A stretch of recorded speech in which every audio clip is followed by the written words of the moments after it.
of the 28th of June, and this meeting is called to deal with the municipal tariffs that are above guideline or above benchmarks, and a number of them that have got cost of supply, and a number of the municipalities may have also presented at the public hearing that was called. So we'd like to welcome members of the public who might be listening to us or following us on any of the platforms at NESA. Welcome you to this meeting.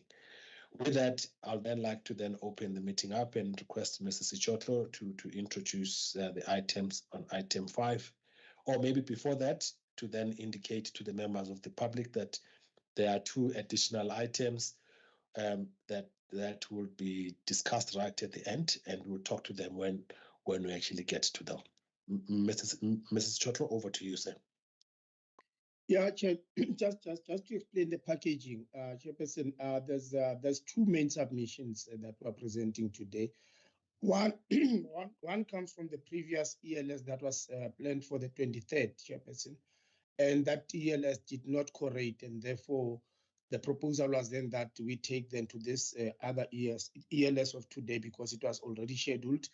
And in that pack, there's 24 municipalities. And my suggestion would really be, because it comes from last week, maybe we can start with that one. And the other one is mainly for this one. It also includes the cost of supply, as we said, cost of supply studies and the public hearings that were held. There's 9 that are not from public hearing or cost of supply, and then there's 4 from cost of supply, and then there's 5 that went through the public hearing.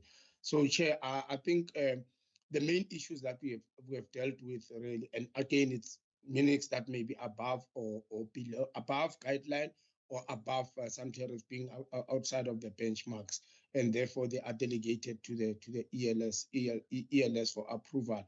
There's main issues, and then these will be done on the individual applications as we go through them. That would be the things like system losses and how we deal with that.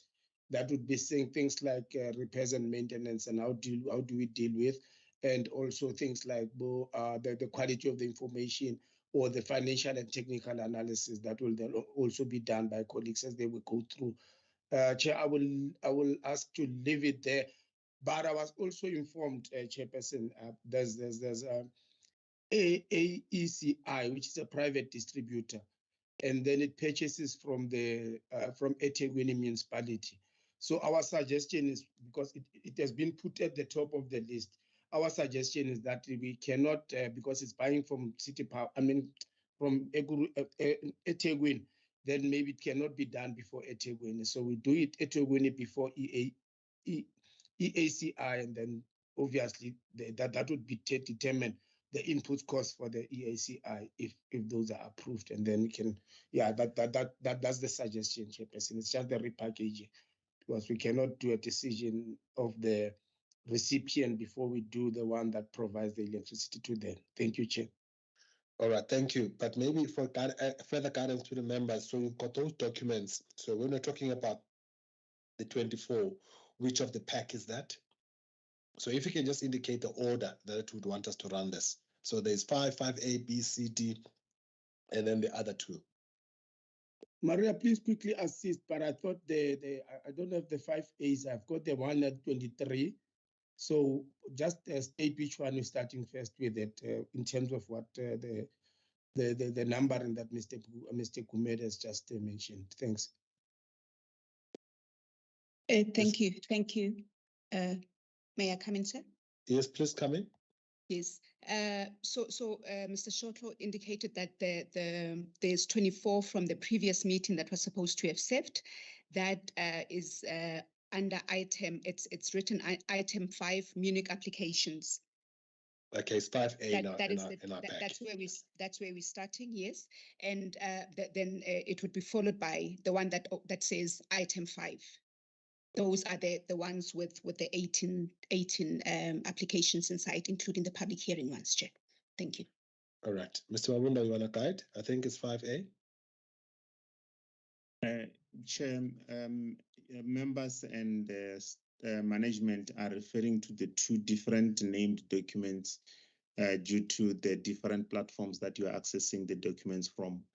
The ones that they are referring to on the member side is 5A, B, C, and then D is the second one. All right. Thank you, Mr. Mabunda. With that delay, so can we then go straight to the 5A, Mr. Sichotlo? 5A. Do you want to introduce anything there first before we? Because that is the submission.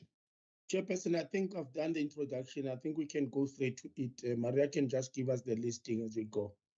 All right. No, thank you. So the first one that we have is Beaufort West by Pumla. Is that correct?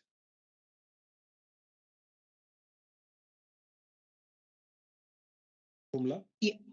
Ms. Botha, Yeah. please. Please present, Ms. Botha. Thank you, Chairperson. Good afternoon, everyone in the meeting. I will be presenting Beaufort West.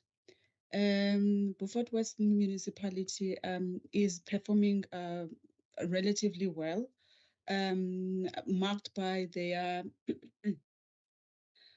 losses that are within acceptable ranges of NESA's benchmarks, as well as a surplus of 11.13%.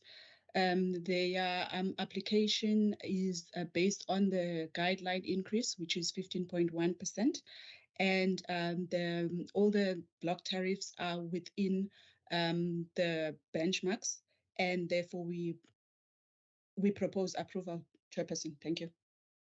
Thank you, Ms. Botha. Members, any questions, comments on this one? By show of hands. If not, then can I then take you to a decision which is on page 13 or 30? Okay, Sorry, thank you, Madam Spear. Yes, ma'am. Sorry, I was switching between. Just a question with regards to energy losses. I heard the thank you to the presenter. I heard the statement that when you say they are within the benchmark, because when you look at how municipalities are working, due to the current situation as the country we are at, they have lost volumes. And now what is actually happening is that with the increase and their budgets are lower because of lost volumes. And therefore, for me, it's that they are now trying to recover through an increased tariff, which is a price issue.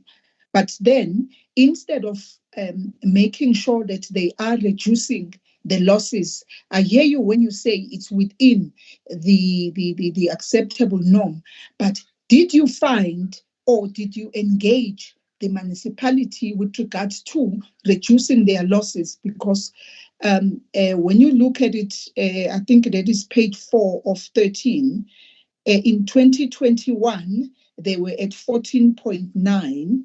Yes, they're at 9%.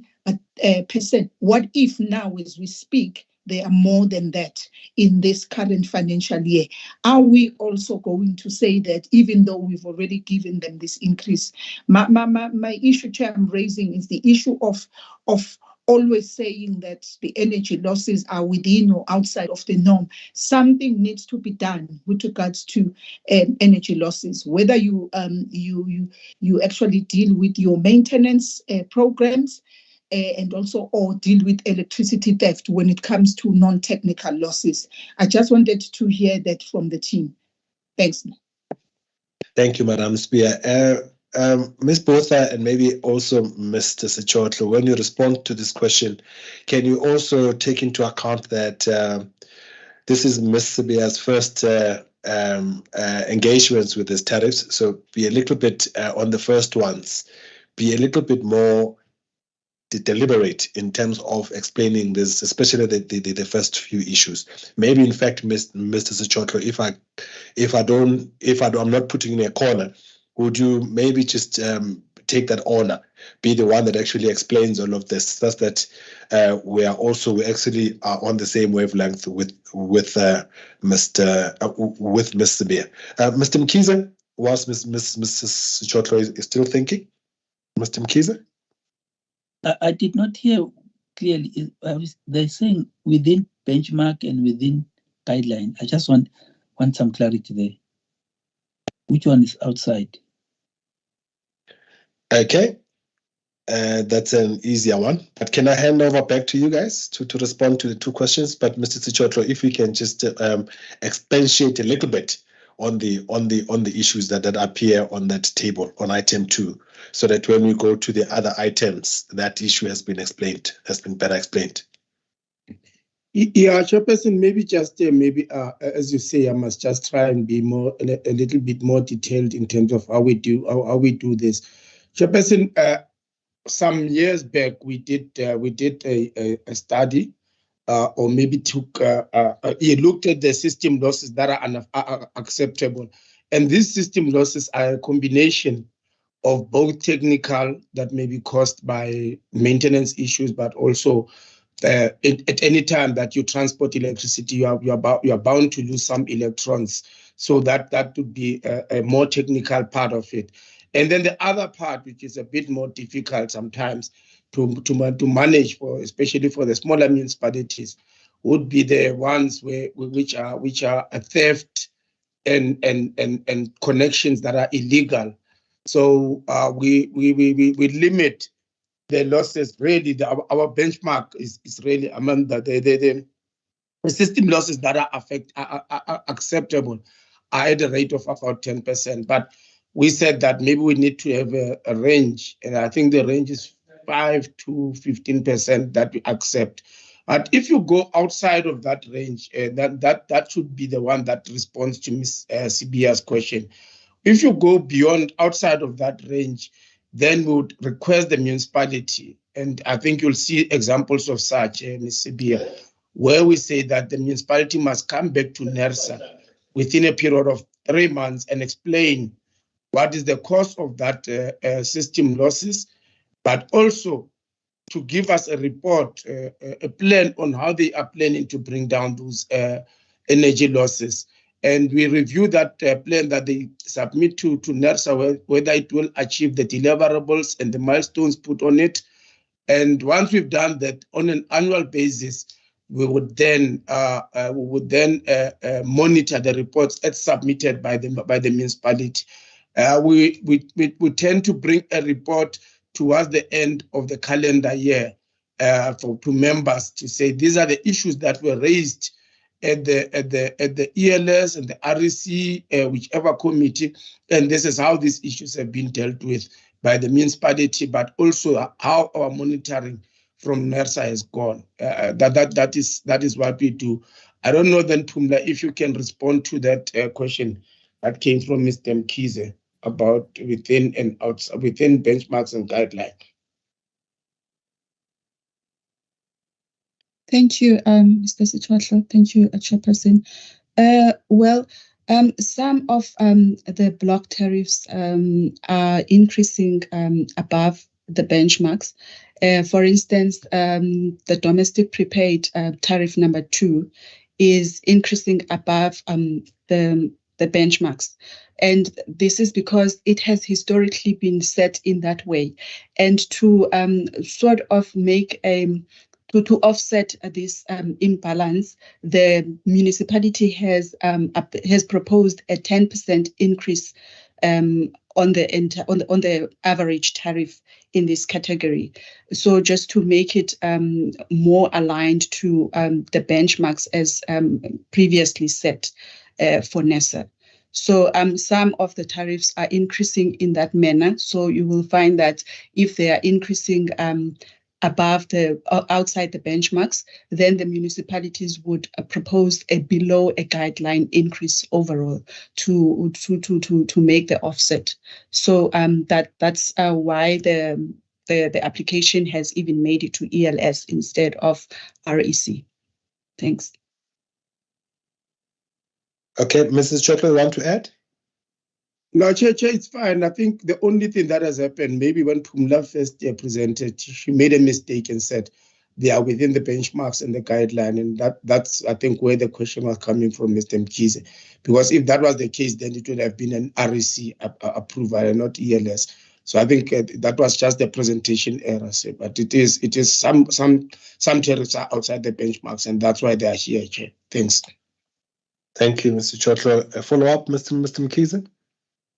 I'm covered. That is exactly what my concern was, but I decided not to go to town on it because then it would have been an REC. Because my understanding that we're bringing here at ELS those that are outside of the benchmark or outside of the guideline. Thank you. All right. No, thank you. Before we proceed, though, can I go back to you, Madam Mr. Bia? We've got 24 of these, and it would be useful that we clarify a lot of the key issues, questions that you may have on this one, so that when we proceed with the others, you are covered on the matters. So, for instance, the issue of energy losses. This is one of those that is very well performing at 9.23% loss. We have others, Madam, that go as high as 60, 80% losses. And it's a combination of technical and non-technical losses. You do have very high performing ones, private distributors, for instance, that may have something as low as 1%. But in the main, the benchmark that we've been working on is that anything between 5 and 12% is deemed acceptable. So all of the acceptable ranges that are included there, for instance, the difference between APP and NRSP, that ratio of between 58% and 62%, that's deemed to be acceptable.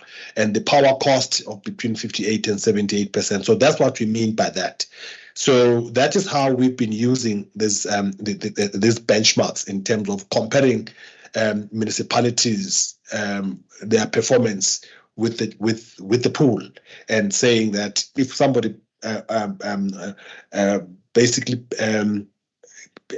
if somebody's performance is within those particular ranges, we then consider them to be acceptable. So I don't know, Madam Spear, whether is there any other question that you may want, or if your question has been properly answered, is there any other question that you may want to ask on this particular one, so that it may make the others to flow slightly better? Thanks, Chair. I'm fine. I was not aware of the methodology of acceptance of between 5 and 12, because I've seen it out there. A lot of municipalities, like you say, are in 40s and 50s. So yes. I was not aware, but thank you for the team for clarifying that is an acceptable norm. And there was a study done by NESA, because there then we actually are managing then this issue, because it is an issue when you go out there at the municipality level. Thank you. Okay, thank you. So members, with that said and done, can we now take you to a decision?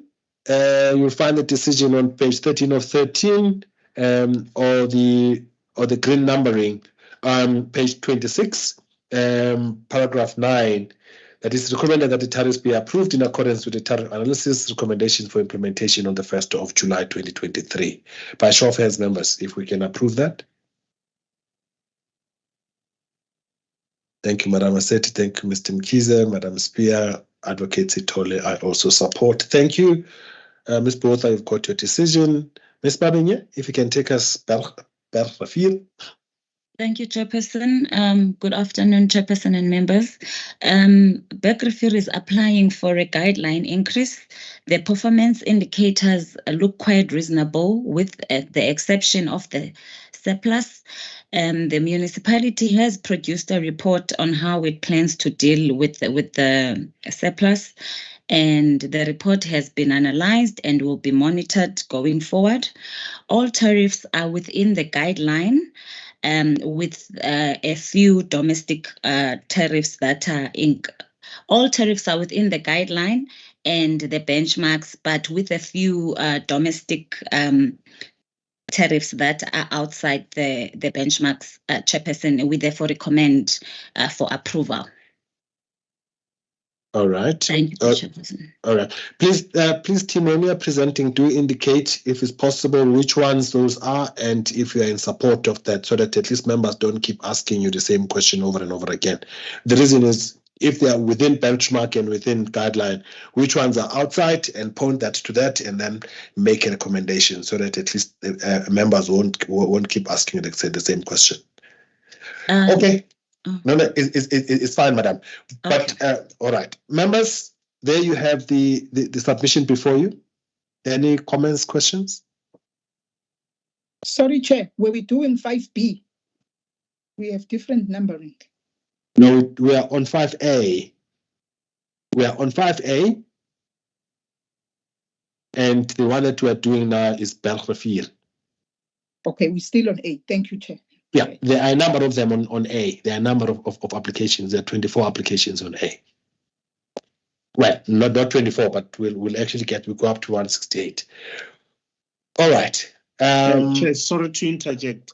Item 5A, B, and C, they are actually A, B, C. They are actually one item. Subject.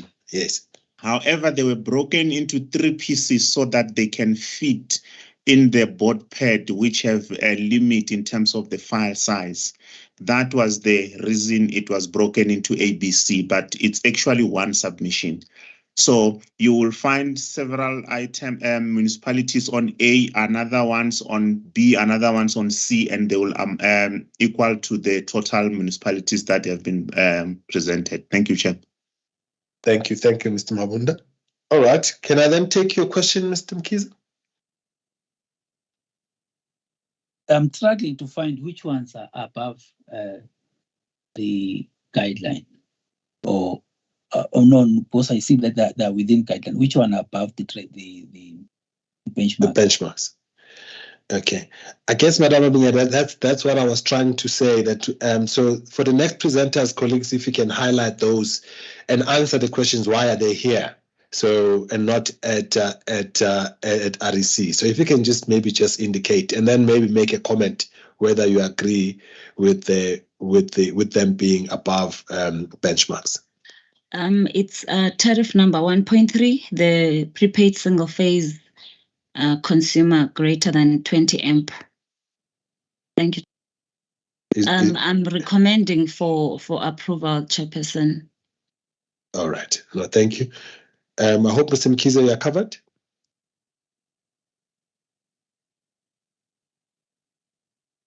Okay. With that, it seems Mr. Mkiza is covered, so there is no follow-up. So can I then take you members to a decision? The decision is on page 36 and paragraph 10. The recommendation is that these tariffs be approved as recommended in the analysis for implementation on the 1st of July 2023.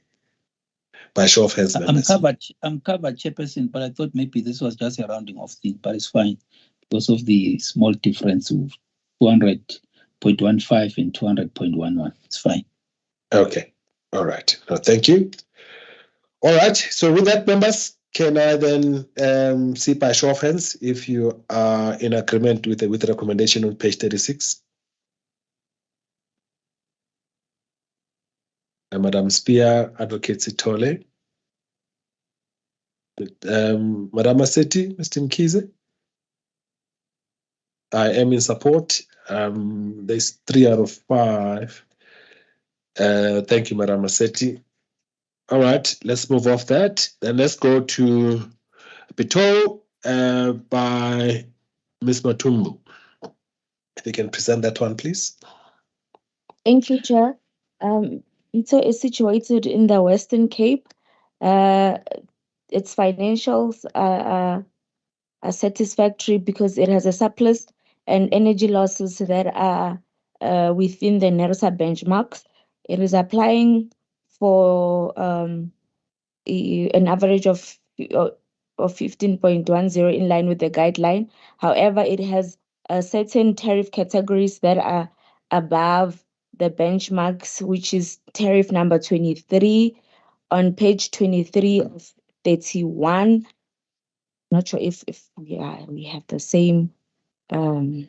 It's okay. It's okay. Is it the same numbering? Yes. Yeah. So it's mostly their commercial tariffs which are above the benchmarks, which is tariff 23, tariff 26, 27, 28, 29, and we recommend for approval because some of the tariffs are below the benchmarks and are also increasing below, some are increasing below the guideline. So in order to protect the municipal revenue, we recommend for approval of those which were above the benchmarks. Thank you, Chair. Thank you. Any questions, members, comments? With no hand, so members, can I then take you to the decision that is sought on page 67 of 168, and that is on paragraph 9. It is recommended that the tariffs be approved as per the above tariff analysis recommended for implementation by the municipality on the 1st of July 2023 by show of hands, members. Thank you, Madam Massetti. Thank you, Mr. Mkhize. I support. Thank you, Advocate Sithole. Thank you, Madam Spear. You've got your decision, Ms. Matumbu. Ms. Mabenya, back to you. Kate Pagalas. Thank you, Chairperson. They are applying for a guideline increase, and the performance indicators are well reasonable. Tariffs are increasing by the guideline, with some tariffs that are above the guideline, being tariff number 1.2, block 4, tariff 1.3, block 1 and 3, and we there recommend for approval, Chairperson. Thank you, Madam. Members, any questions, comments? If not, can I then take you to the... Okay, I see Mr. Mkhize. Your question, sir. Yeah, I think I welcome the presentation, firstly, but I think the justification needs to be improved. For example, in the previous one, we had heard that some are below the guideline, and to protect the revenue of the municipality, then those that are increasing along the guideline. I mean, in terms of the guideline, but just falling slightly above the benchmark within the set block of tariff for domestic, for example, in one of the blocks, is that then it then justifies why overall one should consider supporting this. But here, just to mention that is above, and then just say because block 2 is above or block 3 is above, then it must still be accepted as is. I don't think the justification is actually sound, because it must be consistent throughout. Thank you. Thank you, Mr. Mkhize. I guess that's an enhancement, but would you like to respond, Ms. Mabenya? No, the comments are noted, Mr. Gumede. Will enhance as we present the others. Yes. All right. No, thank you. Okay. With no further comments and questions, members, can I then take you to a decision that's on page 18 of 19, paragraph 9. Recommended that the tariffs be approved as per the tariff analysis recommendation for implementation by the municipality on the 1st of July 2023. Show of hands, members, if you agree with that. Thank you, Madam Massetti, Mr. Mkhize, Mr. Bia, and Advocacy Toll. I also support. You've got your decision, Ms. Mabenya. Soderberg, back to you, Madam. Thank you, Chairperson. Soderberg is also applying for a guideline increase. It must be noted, Chair, that they are buying their bulk purchases on a night save tariff. The performance indicators are reasonable, with the exception of the surplus and the energy losses. They have provided a report that will be monitored.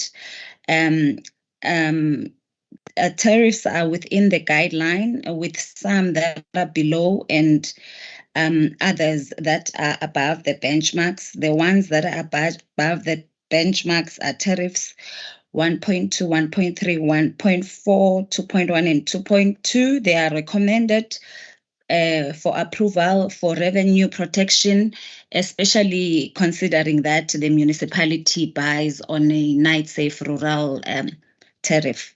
we therefore recommend for approval, Chairperson. Thank you, Madam. Members, you've got the presentation before you. Any questions, comments? None. Members are happy. Could I then take you to page 104? And the decision that is sought is under paragraph 10. Recommend that the tariffs be approved as per the tariff analysis for implementation on the first by the municipality on the 1st of July 2023. By show of hands, members. If you agree with that recommendation, thank you, Mr. Mkhize, Madam Maseti, Madam Spear, and Advocate Sithole also support. Ms. Mavinya, you've got your decision. Then George Municipality, still yours again, ma'am. Thank you, Chairperson. George is applying for a below the guideline increase of 14.75. Chairperson, this application is based on a cost of supply study that was approved by the energy regulator in 2021. This is the second year that George is implementing the cost of supply recommendations. The performance indicators are reasonably well, and all tariffs are increasing below the guideline, with some tariffs that are above the benchmarks, but that are based on a cost of supply. For example, tariff number 1.2, this is recommended, Chairperson, for approval for customer protection. As you can see that the municipality is recommending a below the guideline increase to protect its customers. Therefore, we recommend for approval, Chairperson. Thank you. Thank you, Madam. Members, any questions on this one? Comments? None. With that, then, members, if there are no comments and questions, can I then take you to the approval, to the decision that is requested of you? And that would be on page 127, paragraph 8. It's recommended that the tariffs be approved for implementation by the municipality by the 1st of July 2023. By show of hands, members, if we agree with that recommendation. Thank you, Madam Maseti, Madam Spear, Advocate Sithole, Mr. Mkhize. I also support. Madam Ms. Mavinya, you've got your decision. If we can then step off this one and go to the next one. Sorry, unfortunately, there's a cost of supply study that's coming in the way here.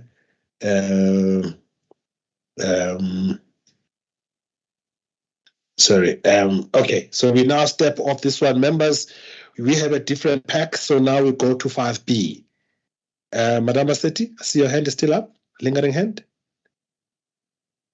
Thank you. Now let's go to 5B. 5B starts with that cost of supply explanation. Let me just see where the actual approval starts. Sorry.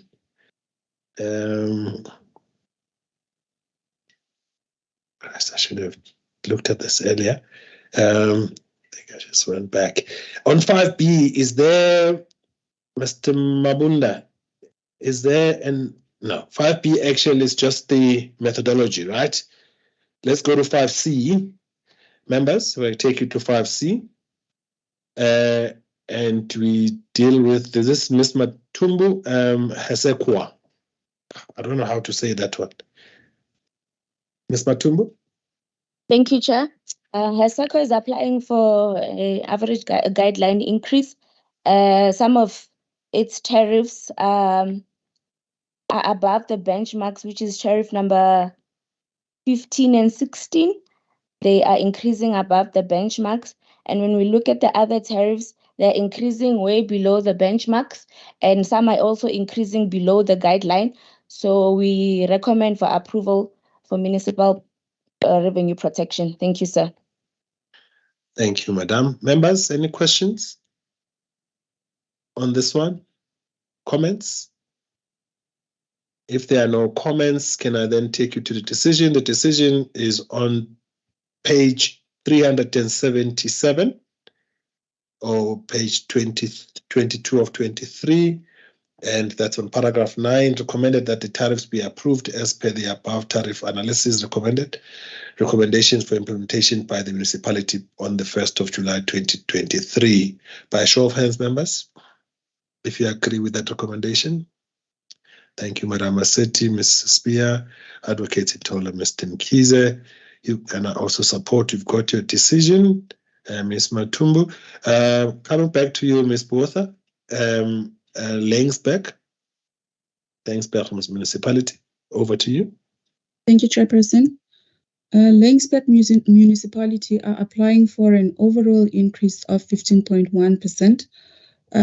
Their financial and technical performance are sound and reasonable, marked by a percentage surplus of 15.34%. Some of their tariff categories are increasing above the benchmarks, which is why the application has been sent to ELS. And those categories that are increasing outside the benchmarks include number 3, which is a domestic high, and then tariff number 4, tariff number 5, as well as tariff number 12. With the performance of the municipality technically and financially, Chairperson, we seek approval as they have applied for the increase. Thank you. Thank you, Madam. Members, any questions, comments on this one? By show of hands, if none, can I then take you to the decision? I see Advocate Itole. Yes. Questions, ma'am? Just for clarity, maybe I missed in the presentation what Ms. Mabiya said. He said domestic high, it's above the benchmark, hence it's brought to the committee. And I see the recommendation there is that it be limited to 15.1. Am I reading it wrong, or I misunderstood her in her presentation? Ms. Botha? Would you like to respond to that? I'm not sure which tariff category is that, CEO? I think it's the domestic high that you are referring to. There are 3 of them, 30 amps, 45 amps, and 60 amps. Yeah. Oh, okay. No, sorry. I think then Mr. Kumete helped me with that. So I think I read the amps in the wrong manner. Thanks. Sorry. Okay. All right. No, thank you. Okay, with that clarified, can I then take you to the decision that is on page 391, paragraph 8.1? The tariffs it's recommended that the tariffs be approved as per the tariff analysis recommendations for implementation by the municipality on the 1st of July 2023. By show of hands, members, if you're in agreement with that recommendation. Thank you, Madam Maseti, Ms. Spear, Mr. Mkize, Advocate Sitole. You got a full house. Thank you.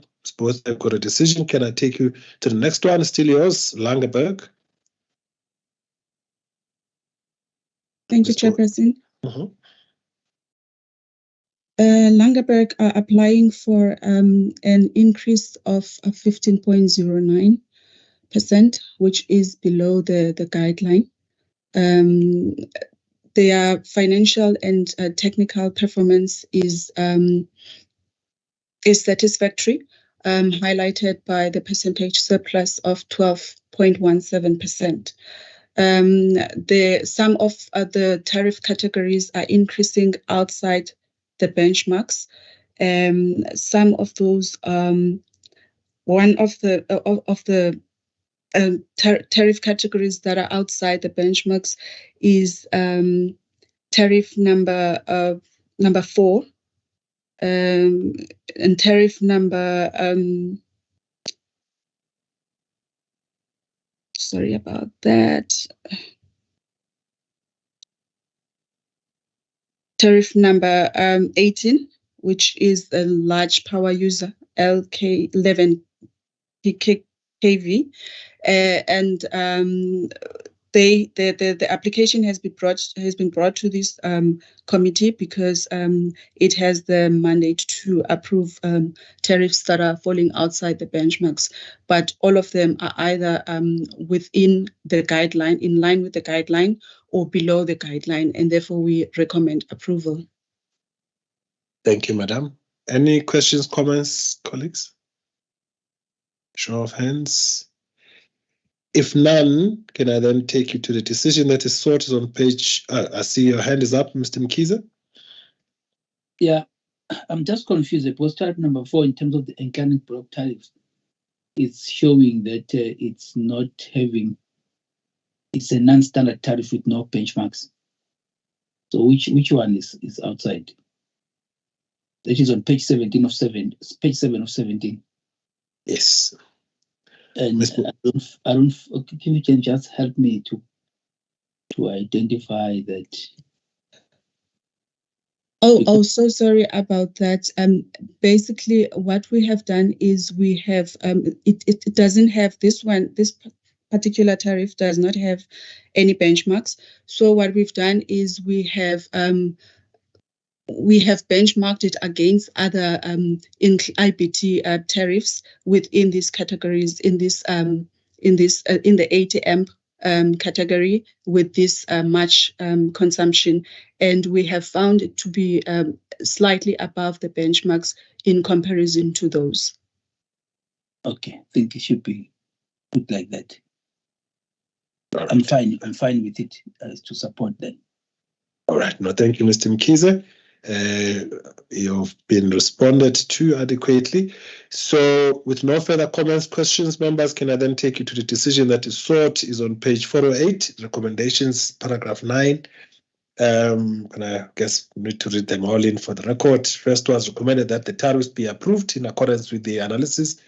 Above tariff analysis recommendations for implementation by the municipality on the 1st of July. The secondly, that the municipality should reduce the number of its tariffs to a reasonable number. And then 3, that the municipality needs to be vigorous in and continue monitoring its expenditure and find ways to contain its expenses. Number 4, that the municipality needs to account for the bad debt provision valued at 25.8 million rands, outlining the basis for such and provide details on how they will reduce this going forward. So those are the recommendations, members. By show of hands, if we can approve that. Thank you, Madam Massetti, Mr. Mkhize, Mrs. Sibiya. Thank you, Advocate. You've got your full house decision. Ms. Bertha, Municipal Bay, still yours. Chairperson, Municipal Bay is applying for a below the guideline increase at 14.89%.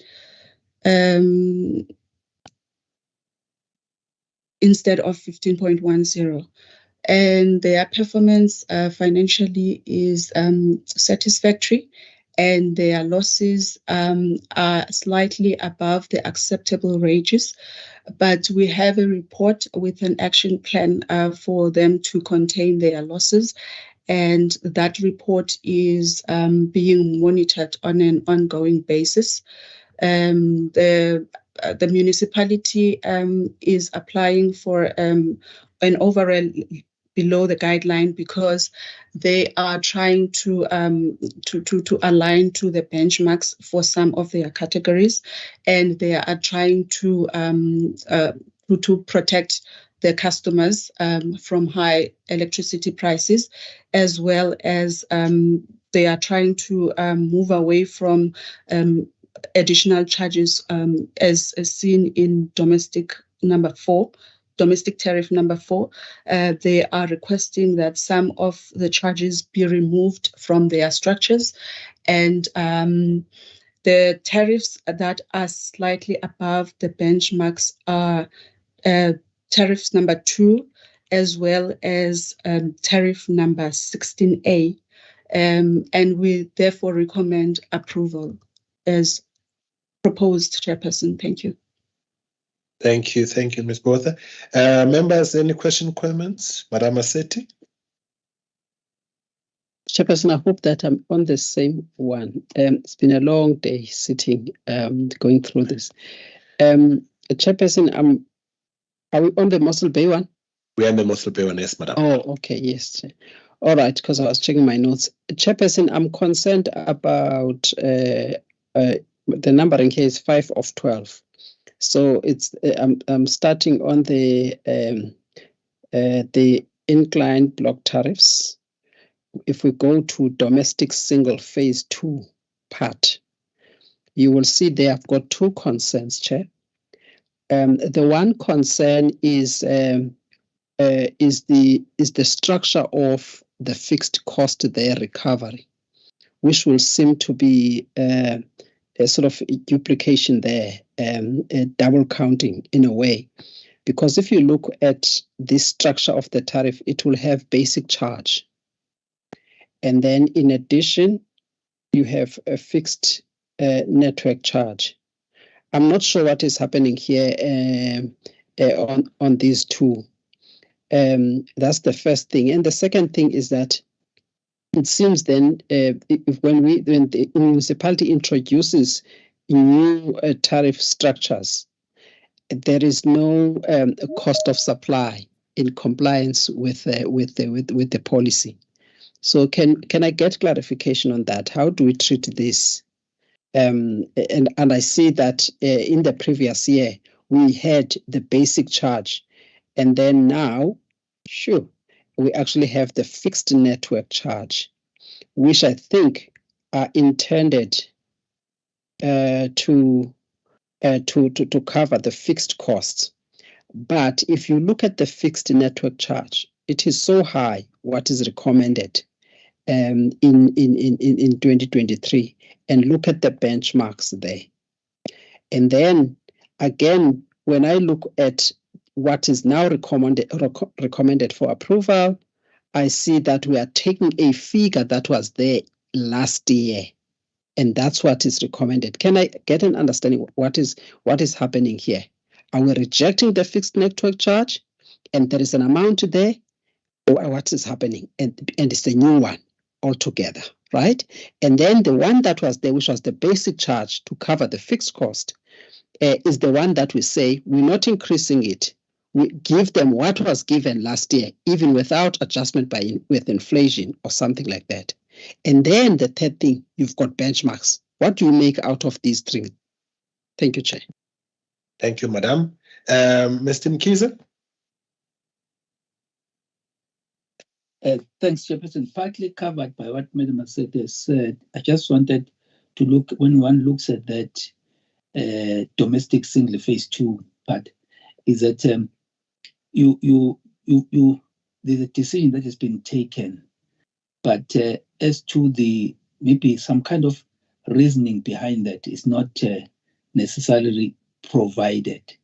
Yes, I do appreciate that this very high increase in the fixed network charge that was applied for has not been recommended, as well as that instead to continue with the basic charge.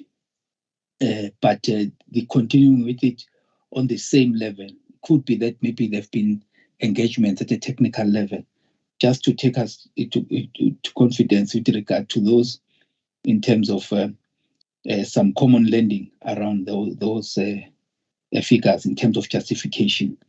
And then when it comes to commercial single phase prepaid one part, I would say that increase of 100, I would rather, of minus 100, I would rather, go for just indicating the discontinued, because it could be misleading, because it means that there's no one really that is no longer going to be used in any event. So just to put the discontinued here instead of the minus 100. That's all from my side. Thank you. Thank you, Mr. Mkhize. Ms. Botha, if you can respond to the questions by members, please. Okay, on the domestic single phase 2 part, which is tariff number 2, the municipality have they are trying to they propose that the basic charge be discontinued, and they tried to introduce the fixed charge instead. So I have rejected the request for the fixed charge, and I have engaged the municipality to say that in order for any tariff structures to be changed, they would need to have an approved cost of supply study. And I've also communicated that because they said they no longer need the basic charge, that I will keep it as it was last year, and they were in agreement to that decision. Thank you, Chairperson. And then I have noted the recommendation to include discontinued tariffs instead of the minus 100%. Thanks. Thank you.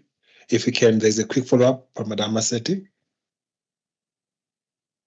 Yes, Chairperson, I think we must also be fair, and our role is make sure that we do not cause a situation where the municipality does not recover sufficient revenue. And because if you look at that tariff, we have not adjusted it even with inflation. And if you look at the overall approach by this municipality has been very reasonable, even in other tariff structures here. It has reduced a number of tariffs. It has reduced the amount there. So this might actually impact on the on its budget proposal that it may have presented before the council. Especially if you look at the network charge, the fixed network charge, it was very high.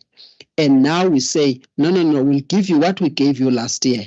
And we don't even add anything or adjust that to anything. So I think we also need to just be fair, like all of the other tariffs, and adjust it with the amounts that we are adjusting all others. Otherwise, our approach will not be consistent with other licensees, especially with this one. It has reduced a number of tariffs. Thank you, Chair. Thank you, Madam Maseti. Mr. Mkhize? Yeah, Chairperson, I will move for a guideline increase on the basic charge in view of if you look at what they requested and our view that we just keep it the same, or maybe there could be another, unless there's another reason why it should be adjusted differently. Can I maybe just pose a question, Mr. Mkhize and Mr. Msujotlo, you'll respond to both. I'm just trying to understand, because from what I understand is that Ms. Botha did actually engage with the municipality. That was that 397.40 was an agreed lending from both parties.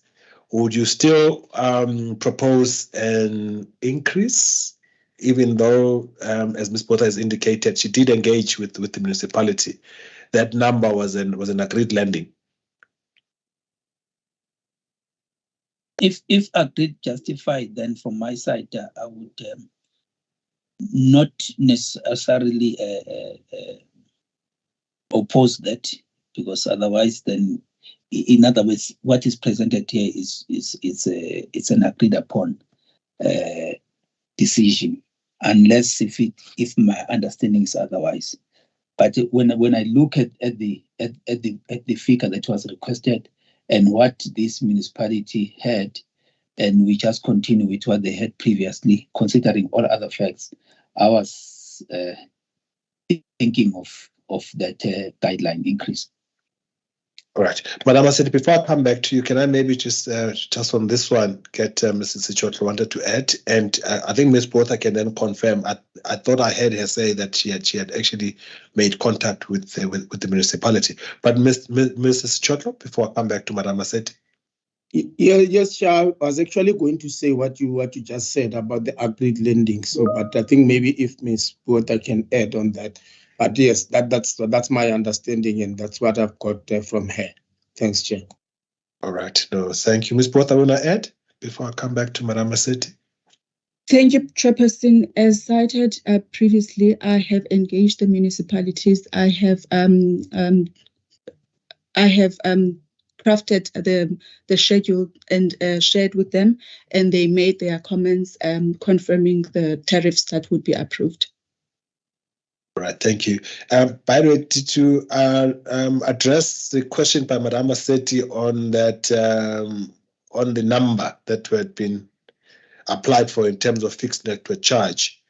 Have you responded to that? Yes, I did, Chairperson. I did. All right, thank you. Madam Maseti, follow up? Yes, Chairperson. Chairperson, the follow-up is due to the fact that we often receive requests from municipality after this exercise, where they will come back to us requesting for rectification of the tariffs, when they now discover that what NERSA approved due to a change that took place is not sufficient given what the municipality asked. So we're always confronted with those applications. We've dealt with them at the REC. We had to call them rectification because now we can't change our decisions. And they were to rectify what was before us and what we then changed it to. So that's number one. And we spend time on that. The second thing is this, that we do not have anything in writing that supports the change itself, unless that was also part of the documents that are before us. So it becomes a challenge then when we don't have anything in writing showing that the municipality has agreed to that.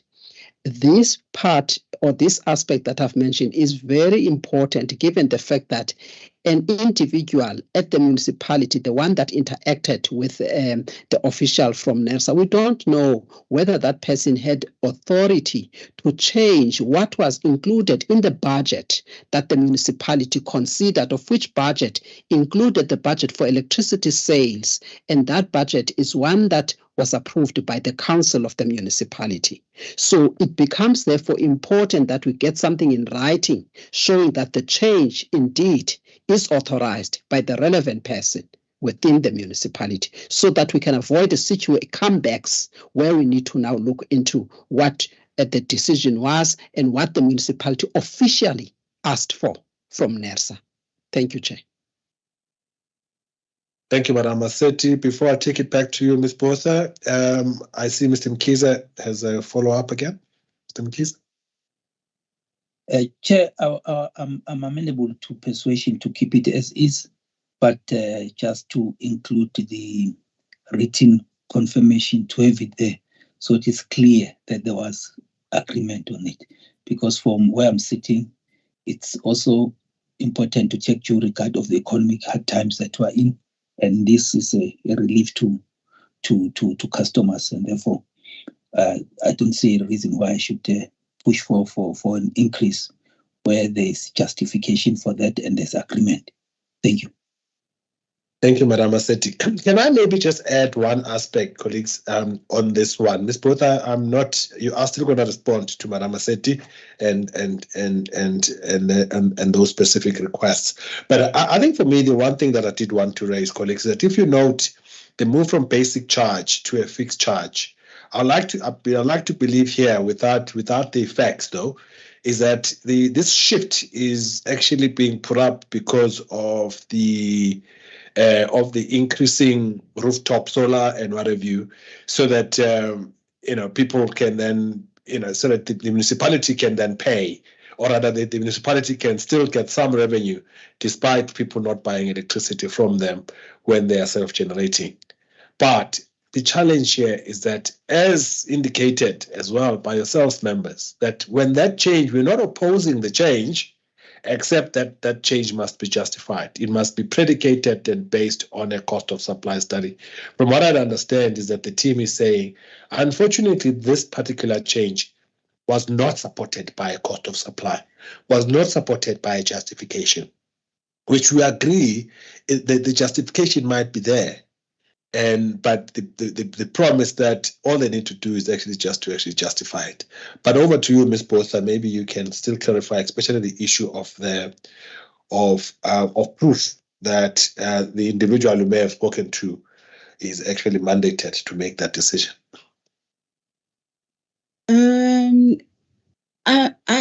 I'm not sure what the title of the individual, the official that I interact with at Mossel Bay. but his name is Monet Olivier. And I always communicate with him in regards to anything related to the municipal tariffs. And as I have mentioned previously, all the tariff, I've crafted a tariff schedule, which I shared with him, and I've copied in the CFO, and they came back with some notes and proposed changes where there was any requirement for changes.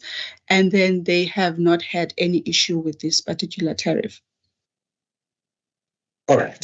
So again, members, let's guide that, as we always say, we don't apply for licensees. They make the application, and then we decide on them. And in the event that we are unhappy with an increase, we always, as I say, will contain that particular tariff within guidelines. But the assumption is that, for instance, in the case where of the item that we dealt with under REC, the assumption is that when the team presents that and says that, is that they would have consulted with the licensee, or that they believe that the licensee would not object to that containment. So that is we actually maintain some kind of degree of comparability. Let's make sure that whatever that we say here doesn't affect all of the other decisions that we've made. Madam Spear. Thank you, Chair. Chair, just for way forward, I think when it comes to decisions, and as the presenter has mentioned, we are obliged to accept that decision, that it comes from the person with the right authority, and that has been given, because as she says, she's been communicating with that person. I know that legally the municipality can't actually go out there and say, sorry, Precious was the wrong person. It's actually binding. Whether they will change in future after seeing the circumstances, as Madam Masetti is raising, I think it's an issue that needs to be managed by the team. If the team then can get this confirmation in writing, but it also doesn't stop them from changing in the future because circumstances change. But I think that let us accept that it is the stance of the municipality where we are. Thanks, Chair. Thank you, Madam. I think also, and thanks for that input. I think for also colleagues, mine is to say whatever decision that we take on this one, we've got to consider all the other decisions we've made, especially in containing certain category of tariffs within benchmarks, for instance, because the question might be asked, where did we get that mandate? If we are saying we don't have that mandate. So I think let's just be careful that whatever that we say and do on this one doesn't have major ramifications in all of the decisions that we've made and the decisions that we are going to make. Thank you. I think we've spent a bit of time on this one, members, and thanks for the engagement. I think it also enriches, for those that are listening, it also enriches and it gives an understanding of the issues that we need to deal with. Unless there are further comments and questions, members, can I take you to a decision, please? The decision itself is on page 420 on the overstamped pages, 420 or page 12 of 12, paragraph 9, and it's two recommendations. Firstly, that the tariffs be approved as recommended for implementation by municipality on the 1st of July 2023, and then secondly, that the municipality must adequately utilize its repairs and maintenance budget and invest in infrastructure upgrades. So those are the recommendations, members. By show of hands, if we can approve those. Thank you, Mr. Mkhize. Thank you, Ms. Spear. Madam Masetti, I also support. Advocate, I'm missing you, but we've got the decision. All right, Ms. Botha, we've got your decision. And the next one is still yours, Prince Albert. Thank you, Chairperson. Prince Albert are also applying for a guideline increase at 15.10%. Their financial and technical performance is satisfactory. All their tariff categories are increasing within the benchmarks, with the exception of 2, which is 7.2, and 7.2, as well as Tariff 7.1, which are above the benchmarks, which is the reason why this application is serving at this committee. We therefore recommend for approval, Chairperson. Thank you. Thank you, Madam. Members, any questions, comments on this one? If no comments, questions, can I then take you to the decision, which is on page 433, the overstamped number? Mr. Mkize, see your hand is up. Or is it you voting? Well, I was voting, sure. All right. Okay. Thank you. Madam Maseti, you are voting as well, I hope. So that's the recommendations are on page 433. So I see all members have voted. I also support, I guess, just for the record, that the tariffs are approved for in accordance with the above analysis recommendations for implementation by municipality on the 1st of July 2023. That's for the record. Thank you. I see your hand, Advocate Sithole as well. Thank you. Ms. Babinya, back to you, Saldanha Bay. Thank you, Chairperson. Saldanha is applying for a guideline increase. Performance indicators are fine except for the surplus. A report has been submitted and it will be monitored going forward. All tariffs are increasing by the guideline and within the benchmarks, with the exception of tariff number 6 and 7, which are industrial tariffs. We therefore recommend for approval, Chairperson. Or the recommendation for the above the guideline tariffs, it's for revenue protection. Thank you, Chairperson. Thank you, Madam. Any questions, members? Comments? If not, Madam Maseti. Chairperson, a quick one, and this is basically on the customers. I mean, the domestic customers. I'm trying to also just look into the interest of the domestic customers. The structure of the tariffs here, and I see that they also do that with the with the commercial as well.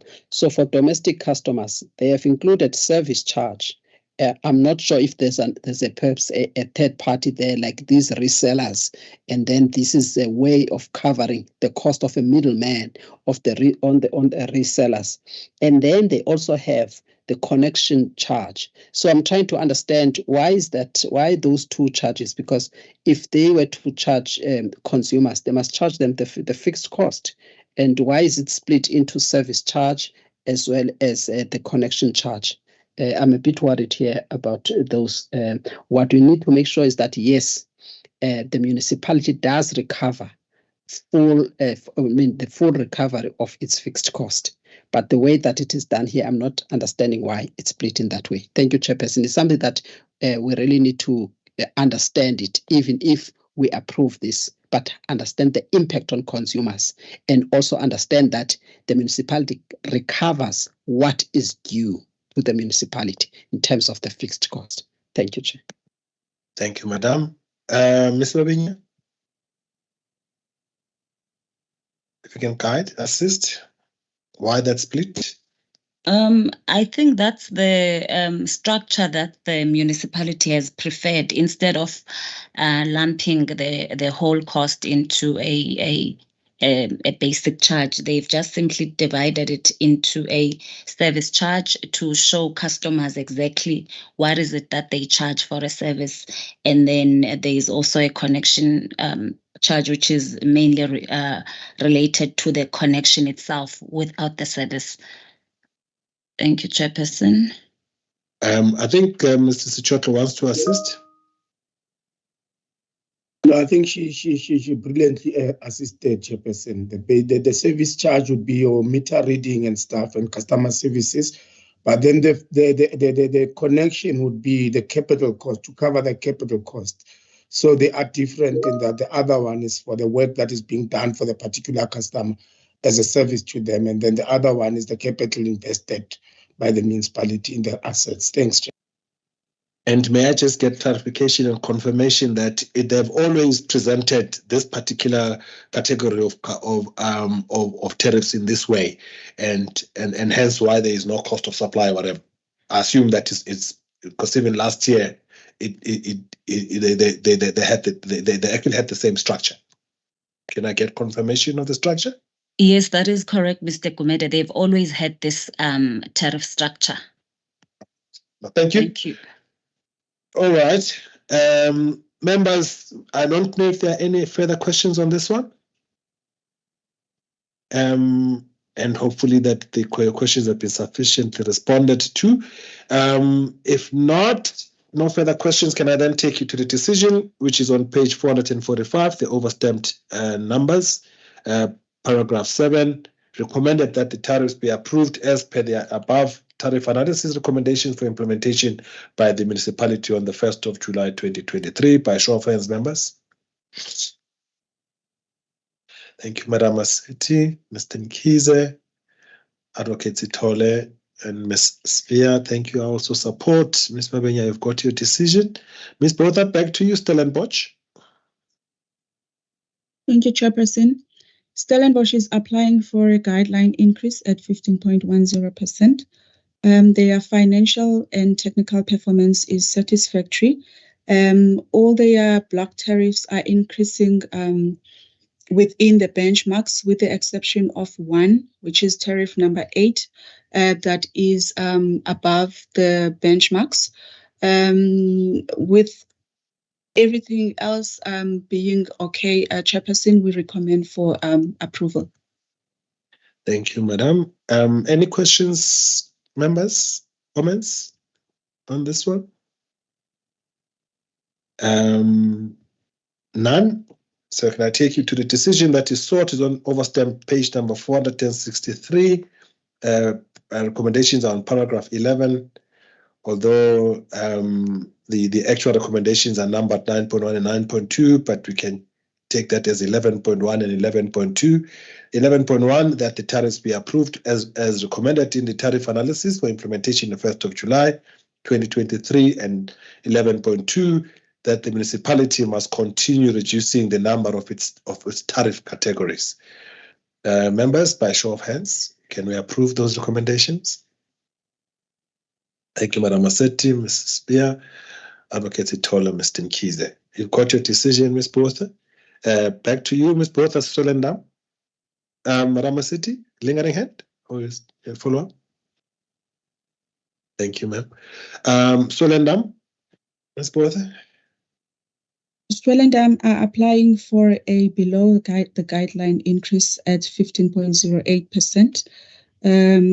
Their performance technically and financially is satisfactory. All their tariff categories are increasing within the benchmarks, with the exception of one, which is tariff number 25, that is above the benchmarks. We therefore recommend for approval, Chairperson. Thank you. Thank you, Madam.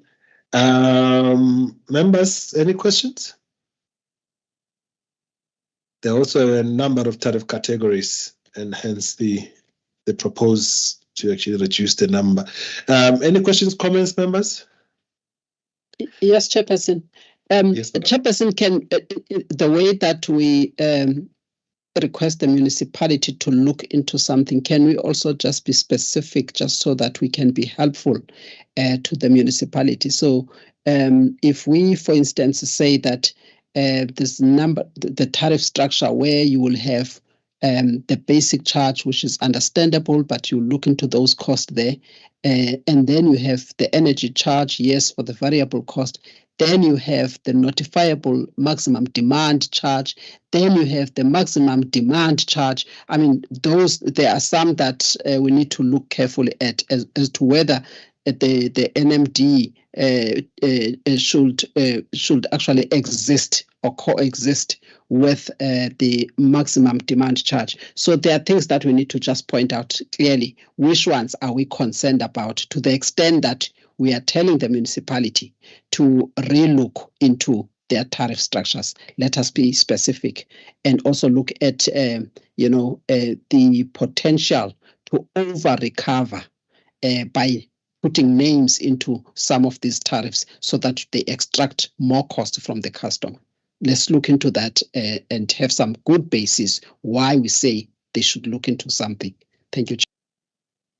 Thank you, Madam. I would assume that's it's enhancement. So, but unless you want to comment, Ms. Botha.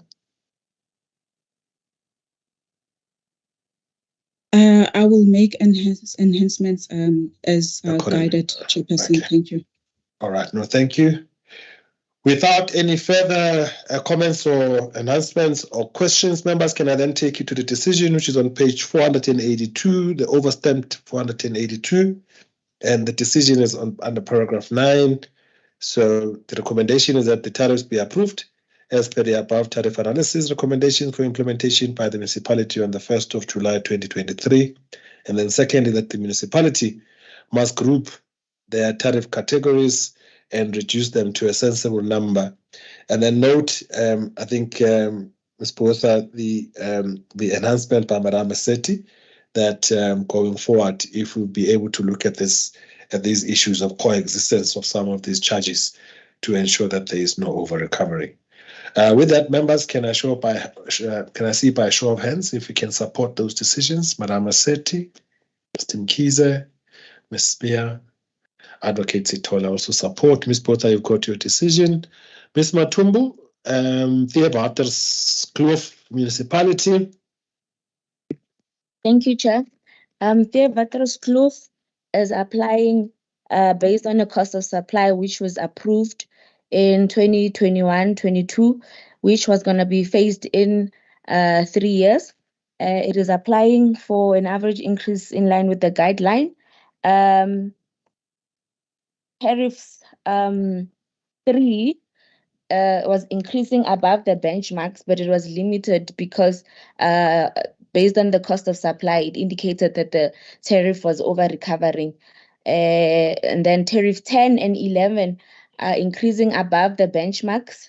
We are recommending for approval because the cost of supply showed that the tariffs were under recovery.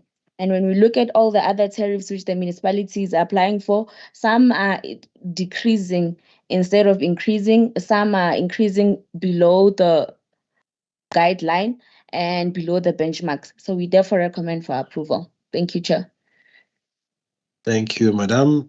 Members, questions, comments based on the further information provided? None?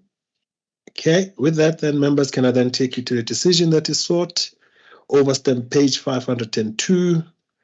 The recommendation is on paragraph 8.1. It is recommended that the tariffs be approved as per the tariff analysis recommendations above for the implementation by the municipality on the 1st of July 2023. By show of hands, members. If we can take that, Mr. Mkhize, Madam Massetti. I also support Ms. Spear, thanks, Advocate. So you've got your decision, Ms. Matumbu. By the way, I'm still waiting to meet one for your sake, Ms. Spear, that is, we'll probably see them on the other side that have got losses of 40% or so. These are pretty good ones. The losses are between 5 and 12, but you will still see some. Anyway, back to you, Ms. Matumbu. Flares by, didn't say private distributor. Flares by is a private distributor which seeks to break even. It does not seek to make profits. When we look at its financials, the surplus is at 2% and the energy losses are at 9%. And it is applying for an average increase of 18.65, which is in line with the ERTA, which is in line with the approved ERTA for non-municipal key industrial and urban customers. Although the actual cost of the private distributor is calculated at 24% increase, it did indicate that it is applying for the 18 because it does not seek to make a profit. So we therefore recommend for approval. Thank you, Chair.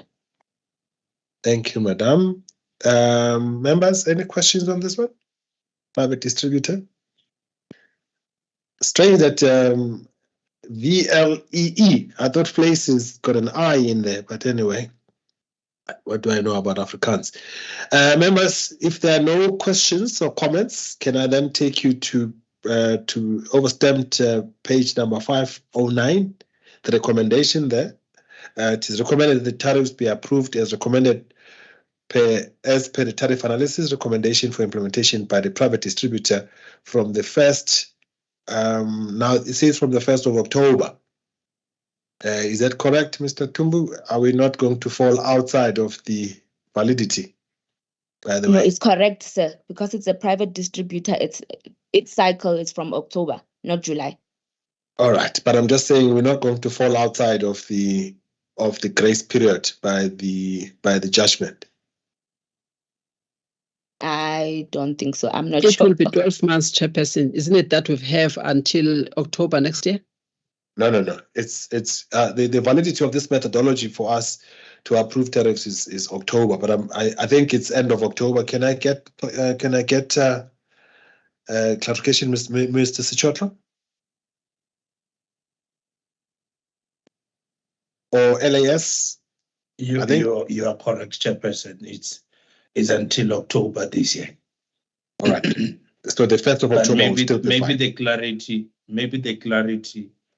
to it is that flares by not being a municipality, whether the principle relating to the court decision on guideline for municipal tariff guideline, whether it is in the true sense applicable to flares by, because it is not a municipality for purpose of categorization by the Constitution, and that they're incorporated differently.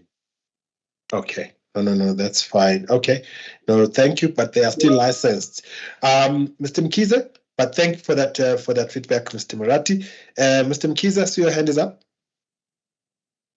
Yeah, I think it helped the clarification by Mr. Bonsen there, but I just want to check further.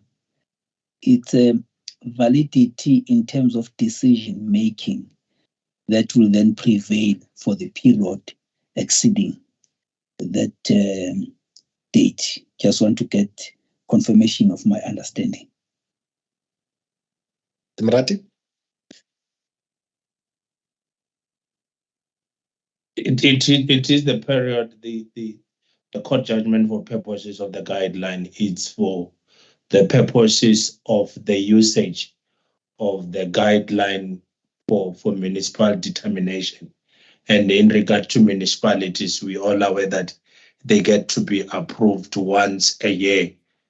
And the whole issue is we have a time period set by the court that if ever we have to deal with a municipal tariff approval or for purposes of budget adjustment, which can only take place 6 months after the commencement of the municipal financial year, the guideline will no longer be usable for that purposes. So the whole issue is about the validity to use the guideline.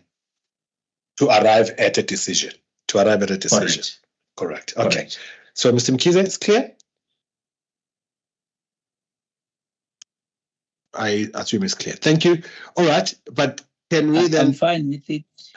Okay. I'm fine with it. I would ask for clarification further from Mr. Murati. Thank you. All right. No, thanks, Mr. Mkiza.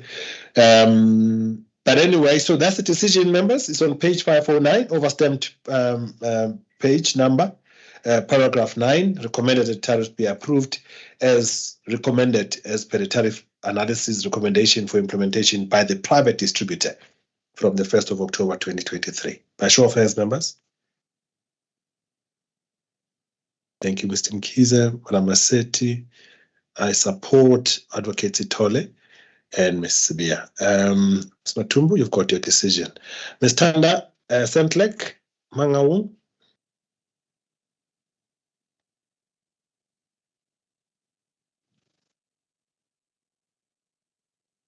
Good afternoon, Chair.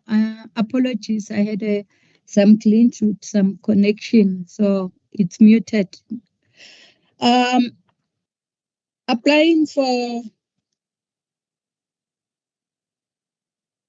Mangaung is applying for a guideline increase. The performance is satisfactory as evident to energy loss that were within the benchmark, although the deficit is a cause of concern. All tariffs are within the benchmark. I recommend for approval. Thank you. Okay, as per before the members ask you, if it's within guidelines and within benchmarks, why is it here? If you can indicate which tariffs are above benchmarks. Okay, Mangaung tariffs are not above the benchmark. It's just that most of the tariffs are a concern because are very high, and because of this, there are no benchmark for seasonal tariff. That's why we have sent it to ELS. There's no benchmark for most of the tariff, but they are applying within the benchmark. Okay, Ms. Tanda, Mr. Zichotlo wants to assist further. Mr. Zichotlo? No, Chair, I think maybe the problem is the language. I think we should not say they are within the benchmarks when they don't have the benchmarks. Then the language should just be clear that there's no benchmarks here, but the tariffs are very high, and therefore we are bringing it to the ELS. I think that's the language, not the previous one we used. Thanks. All right, no, thank you.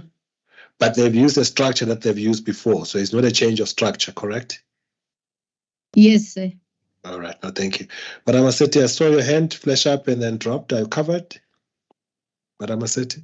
Not really, Chairperson. I don't know, because we can't just say they're high. Even the ones that we have looked at the REC, they were very high, you know. So what brings them here? Because if we say they're within the benchmarks or they're within the guideline increase, then what gives us jurisdiction to look at them? Why couldn't why couldn't they present them at the REC then?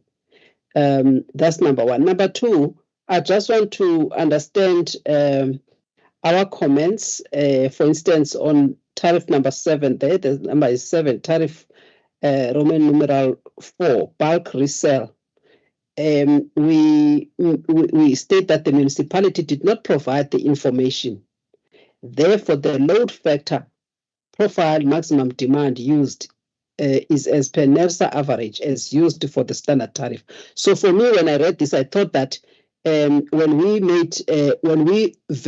looked at the assumptions made by the municipality, we were not happy with those assumptions, and therefore we looked at our standard as NERSA and analyzed what the municipality asked for within the standards that we normally use at NERSA, and because we couldn't have any other information to verify their assumptions. And that is in respect of tariff number 7, as well as tariff number 9, if you look at that. So there are those things, and it goes on to tariff number 11. So maybe that's where issues are in terms of what you need to clarify for as to why this must come to the ELS.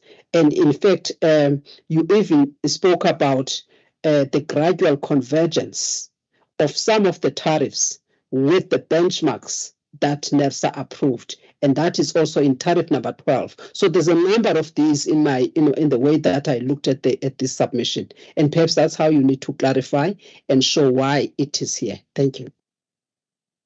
Thank you, Madam.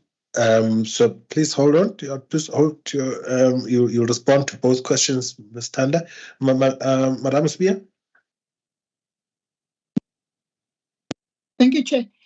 Thank you to the presenter. From my side, it's the issue of, because I noticed that all the proposed tariffs almost all are above the approved tariff. But also there was a mention that the entity obviously that is owned by the municipality is already in a deficit or a loss position. I just wanted to check with the team. Was there any work that was being done to say, with regards to these requests of the tariffs that are above the approved tariff, even though they are below the benchmark, that they will be utilized in making sure that the municipality turns around from its current position, and also within dealing with the assets of the municipality, but especially turning around the municipality from a position where they are, which we have raised that it is a concern, which is where they have a deficit. Thank you. Thank you, Madam. Ms. Tanda can be assisted by Mrs. Chotlo where you need assistance.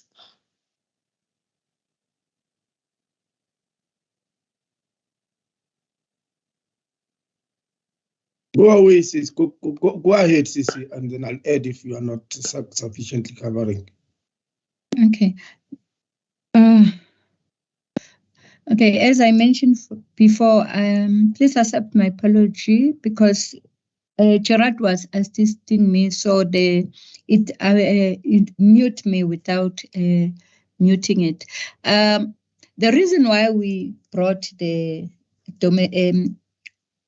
Mangaung to ELS is mostly on domestic prepaid, where there's no benchmark, and we saw that the even though they are increasing above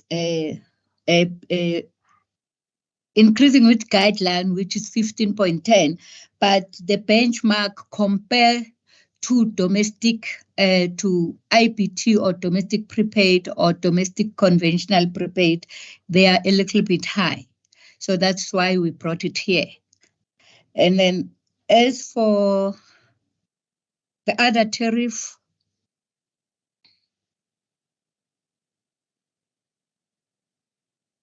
can I go back and check, and then I will come back and explain?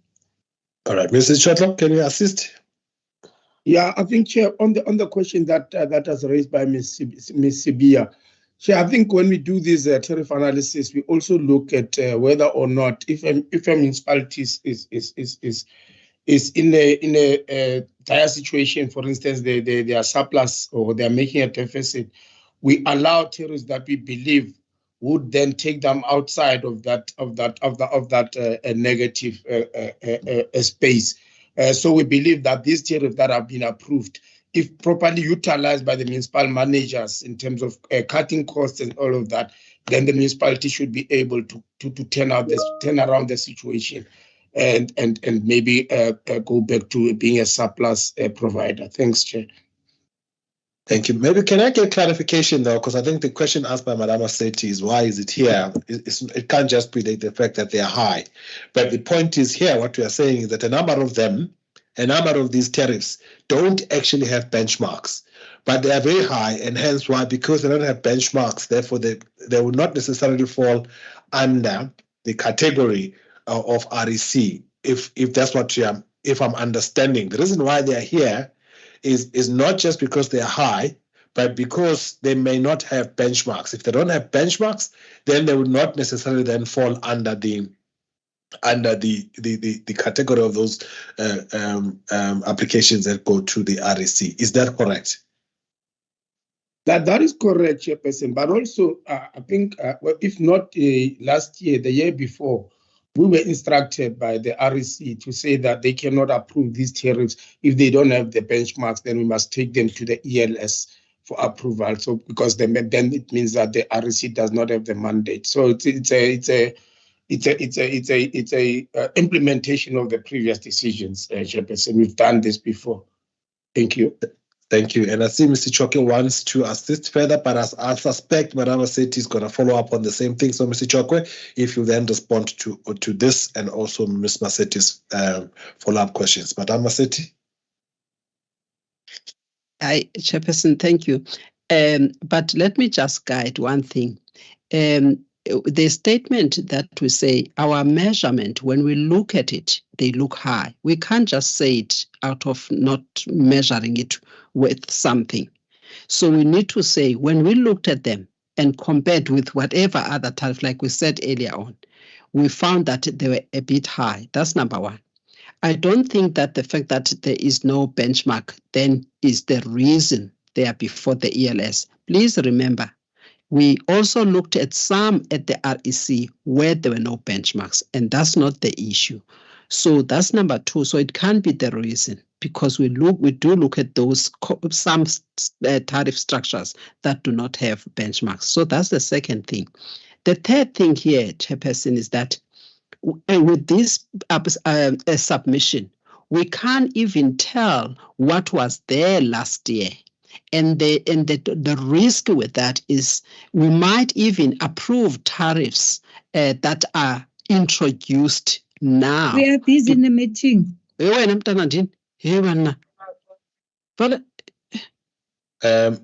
Tanda, please mute yourself, ma'am. Okay, please. No, I know you're challenged with your thing. Can I mute you? You unmute yourself later. Okay, please proceed, Ms. Massetti. Yes. Yeah, she's muted. So I was talking about the risk of not being told about what did we approve last year? Where were we in terms of these tariffs last year, Mr. Stuchot? Because if you look, for instance, at some of these tariffs, you will see that in fact, most of the tariffs that we've considered for a decision, at least they will tell you where were we in 2021, 22, 2022, 23, and then the now. So that helps at least in terms of making sure that we're not going to approve new tariff structures without the cost of supply. But with these ones, also, I think we've got instances where they look at 2021 and 2020. I'm trying to get to those that look at 2020, and then we don't have ones that take us to 20.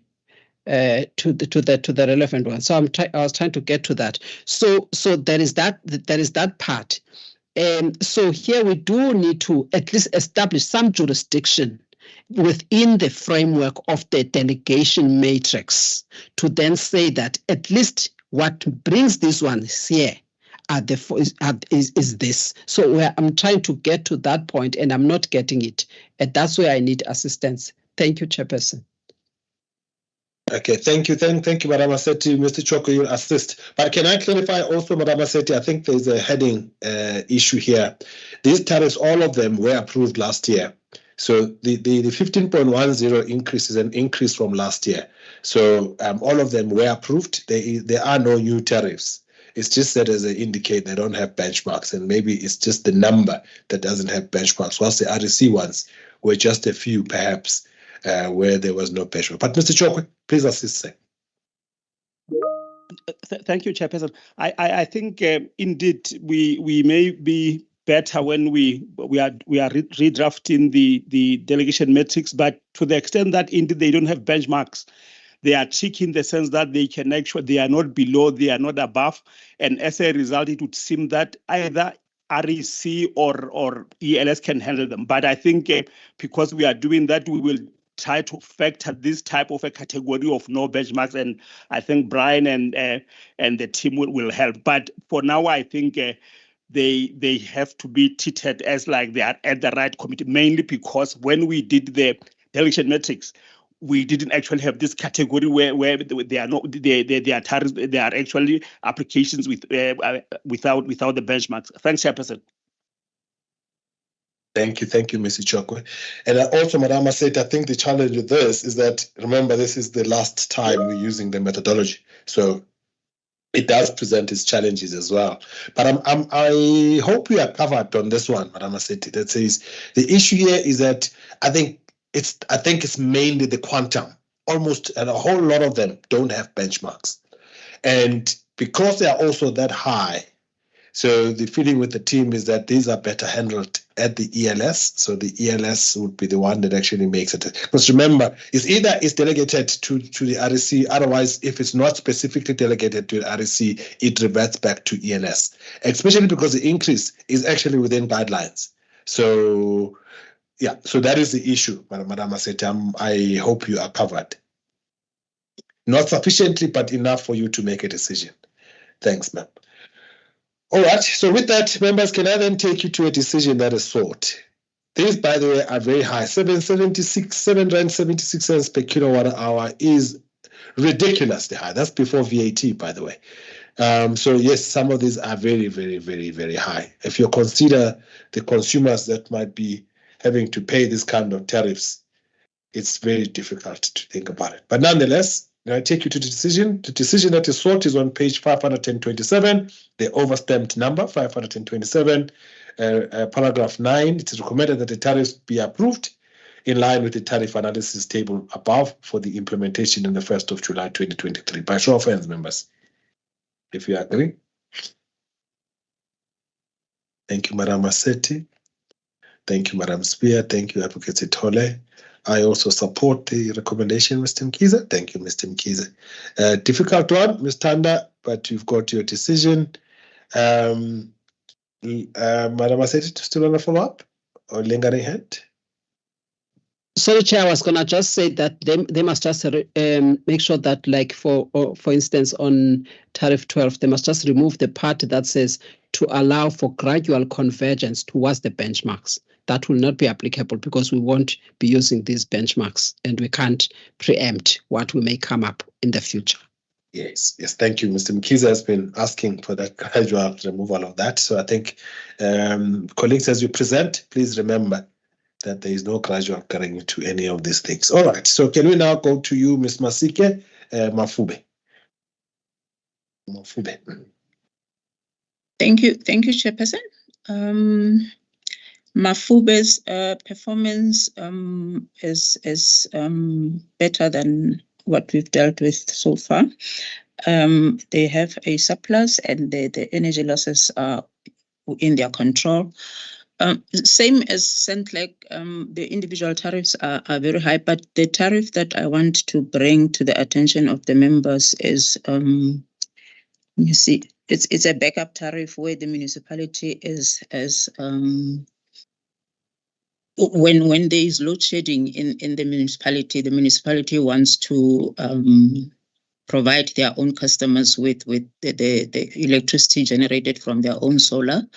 And in this case, they had a case with Eskom and they lost the case. I discussed this with Mr. Murati, and he agreed that he will provide legal advice on this one. But also the cost of supply for this is a new tariff, the backup tariff 22 on page 553. It's a new tariff, and the cost of supply was submitted together with the application on the 22nd of June. So we didn't have sufficient time to cross-examine what exactly the costs are. So at this point, Chairperson, please allow me to ask Mr. Murati to assist. Yes, Madam Masike. Mr. Murati, if you can assist, sir. Thank you, Chairperson.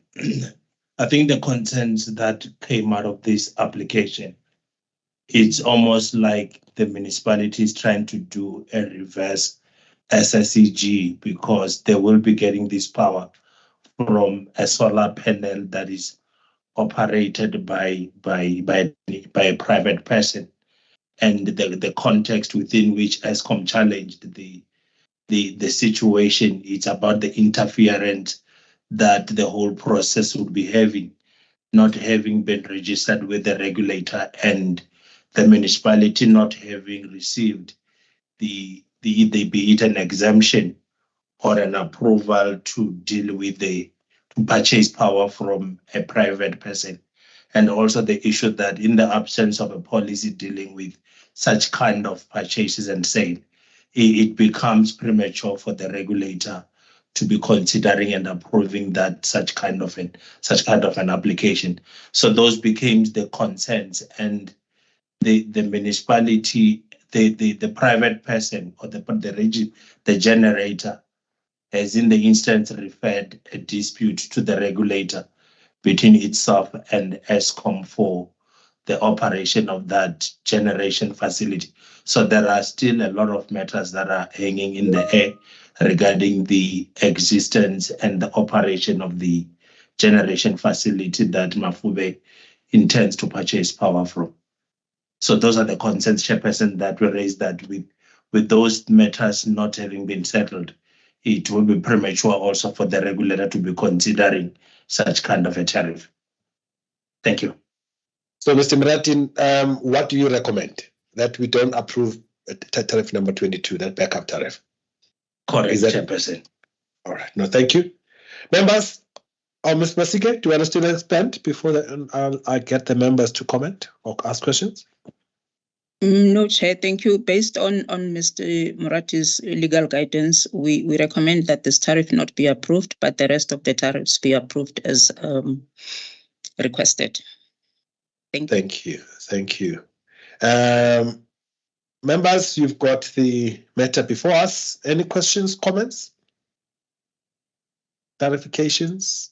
Madam Spear? Yeah, thank you. Chair, it's a comment with regards to this tariff under dispute, because obviously the municipality will have the revenue and ESCOM will not have it. If the team can check with this implementation of the load limiting during load shedding, because I know that there is a pilot currently happening. It just happens that it's in my area, where during load shedding, you don't get load shed completely. They just reduce the load, because now ESCOM is looking at also saving from their side, the revenue side. So I'm just advising the team to also check that impact of implementation of that load limiting project by ESCOM. I wanted to raise that. Thank you. Thank you. That to be on the demand side management interventions, Madam Spear, correct? So they actually limits, they constrain certain loads, correct? Yes, but during load shedding. During load shedding, yeah. Yes. Okay. All right. No, that's fine. All right. A comment, and I want to know, Madam Masike, do you want to respond? Say something to it? It is a comment and a question for you for later checking. Thank you, Chairperson. We will look into it, but with this tariff, the issue is I don't know if load limiting will be applicable. The issue is when ESCOM switches off Mafube then wants to power up their citizens, customers, and then charge these tariffs for the available electricity when the electricity is not available from ESCOM. So I will investigate the load limiting as guided by Ms. Sibiya. Thank you very much. Thank you, Madam. I see there's a hand from Advocate Sithole. Yes, Chair, it's just to remind the team then under that block 22, they changed the recommendation indicated there. Thanks. Oh, yes, because the recommendation, Madam Masike, it says approve as recommended. Oh, sorry, Chairperson, I will change it. But the recommendation is not approved, so. All right. Thanks for that. It helps to have lawyers in the room. They always read the details. Madam Maseti, voting or following up? Chairperson, also those that are trained in economics, they can see the details there. Chairperson, I wanted, in terms of the justification, just as we don't approve, I think that reason that we have provided there, we need to just beef it up and communicate it better. We are saying the cost of supply, for instance, we quote the EPP provision, which is correct. Now we say, yes, they submitted the cost of supply study. However, NERSA did not have time to look at it. I don't think that will be acceptable, especially if one must weigh that reason with the effect of not taking that decision or not allowing them, because customers would have been protected and there could have been reliable energy supply there. And then NERSA will be seen as a stumbling block, especially with this kind of a reason. So we need to look into the reason that is provided. Thanks, Chair. Thank you, Madam. I think Mr. Murati can provide the good reasons on that one, Madam Asike. I'm sure he can assist you in updating that reason. Yes. Thank you, Chair. Yes, I'll contact him. Thank you, Chair. All right, especially for people who went to court and lost, and then coming with a back door, and also if this facility is not even registered, so it's actually outside of ERA. But anyway, members, with that explanation, so all others are approved except tariff number 22 not approved. Can I then take you to the decision? That is on page 553. So that recommendation that's there with that correction that's been made, and also the update on the motivation on that paragraph on that tariff number 22. The recommendation then is that the tariffs or the tariff structure be approved as per the analysis recommendation for implementation by municipality on the 1st of July 2023 by show of hands, members, taking into account those changes that are going to be affected. Thank you, Madam Aseti, Mr. Mkize, Advocate Itole, and Ms. Sibia. All right, you've got your decision, full house. Madam Asike, Ms. Babinya, back to you. Kai Harip. Thank you, Chairperson. They are applying for a 15%, which is below the guideline, and their performance indicators are not reasonable as indicated by a deficit and high energy losses. They have provided a report which we are currently monitoring, and going forward, they will be requested to submit further reports on how they plan to deal with the poor performance indicators.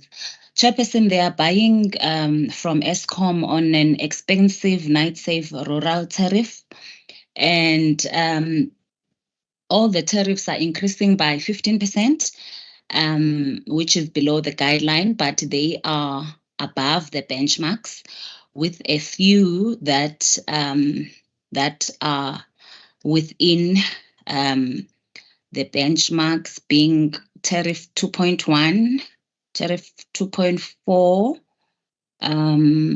tariff block 2 of tariff 1, and block 2 block 2 of tariff 1.3 and block 2 of tariff 1.1. We therefore recommend for approval, Chairperson. Thank you. Thank you, Madam. So Miss Bia, that's one of those at 38% losses. Yeah, but anyway, members, any comments, questions? If none, yes, Madam Spear. Thank you, Chair. Yeah, that's the one also. Thank you to the presenter. That's the one I also saw, because the question will be, the issue of managing the losses is very critical. I do see on the submission that the municipality talks about installing new meters and replacing the old ones. We all know that there has been a lot of backlash with regards to that, and asking from the team to say, if they get this increase above the approved tariff of close to 15%,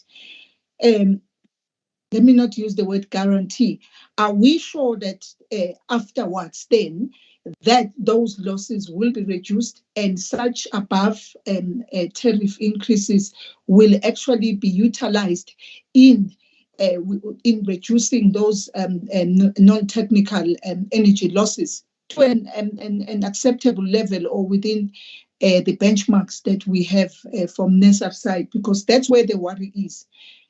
So that those additional amounts are not just getting into the coffers and then they just vanish from there. We really need to look at their plans and monitor them very closely.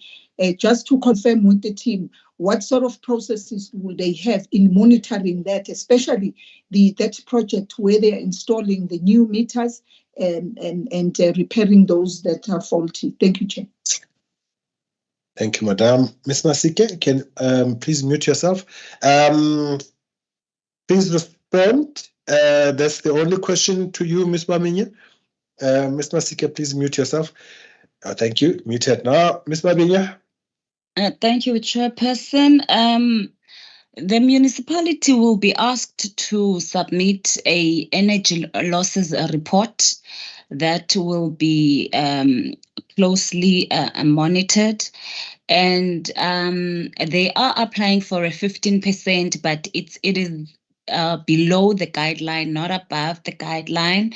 And the approval of the revenues that are approved through electricity, then the municipality must make sure that they reinvest them. So those funds will be reinvested, and the report will be monitored going forward. Thank you, Chairperson. I hope I've covered Ms. Sibia. No, thank you. Ms. Sibia, we'll have further conversations on this. This is a very complex issue around these losses, especially non-technical losses. So as we engage further, as the ELS will engage further on these issues. But I hope that we are sufficiently covered to be able to vote. Thank you, Madam. So with that, members, can I then take you to the decision that is sought is on the overstamp number, page number 570. And two recommendations there. Firstly, that the tariffs be approved for implementation by the municipality on the 1st of July 2023. And then secondly, that the municipality must submit a plan on how it will monitor the energy losses to be in line with NESA benchmarks. Can I see by show of hands, members, if we can vote, if we can approve those? Thank you, Mr. Mkize. Thank you, Advocate Sitole. Thank you, Madam Maseti. Thank you, Ms. Spear. I also support. Karun Walkland, Ms. Mabenya again. Thank you, Chairperson. They are applying for a guideline increase. Their performance indicators are reasonably well. They are purchasing on a night safe tariff. Their tariffs are all above the benchmarks, with an exception of tariff number 9, which is within the benchmarks. We therefore recommend for approval, Chairperson. Thank you. Thank you, Madam. Members, questions, comments? If none, can I then take you to the recommendation, which is on paragraph 6 on page 582.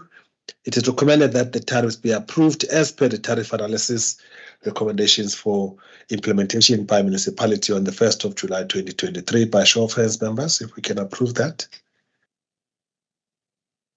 Thank you, Mr. Mkize, Ms. Spear, Advocate Sitole, Madam Maseti. I also support. You got a decision, Ms. Mabinya. Ms. Mapiti, SASO South Africa Pty Limited. Somebody is unmute. Please mute yourself. Okay. Thank you, Chairperson. SASO South Africa, it's a Pty Ltd. It's a private distributor supplying customer in Sasolburg area. The private distributor is applying for 13.90 average increase for 23-24 financial year. Chairperson, I just want to highlight that the reason for this application being here is because previously we were informed that all private distributor should be approved by ELS. The tariff are recommended as proposed. Recommendation is on page 586. Thank you, Madam. Members, any questions for Ms. Mapiting? None. So, as indicated, the actual decision sought is on page 586, and the actual recommendation is for the tariffs to be approved as recommended for implementation on the 1st of July 2023. By show of hands, members, can we vote for that? Thank you, Madam Maseti, Mr. Mkize, Advocate Sitole, Ms. Sibia. You've got a full house. Thank you. The next one, again, Ms. Papiting, is also SASO Limited. If you can explain the difference between the two.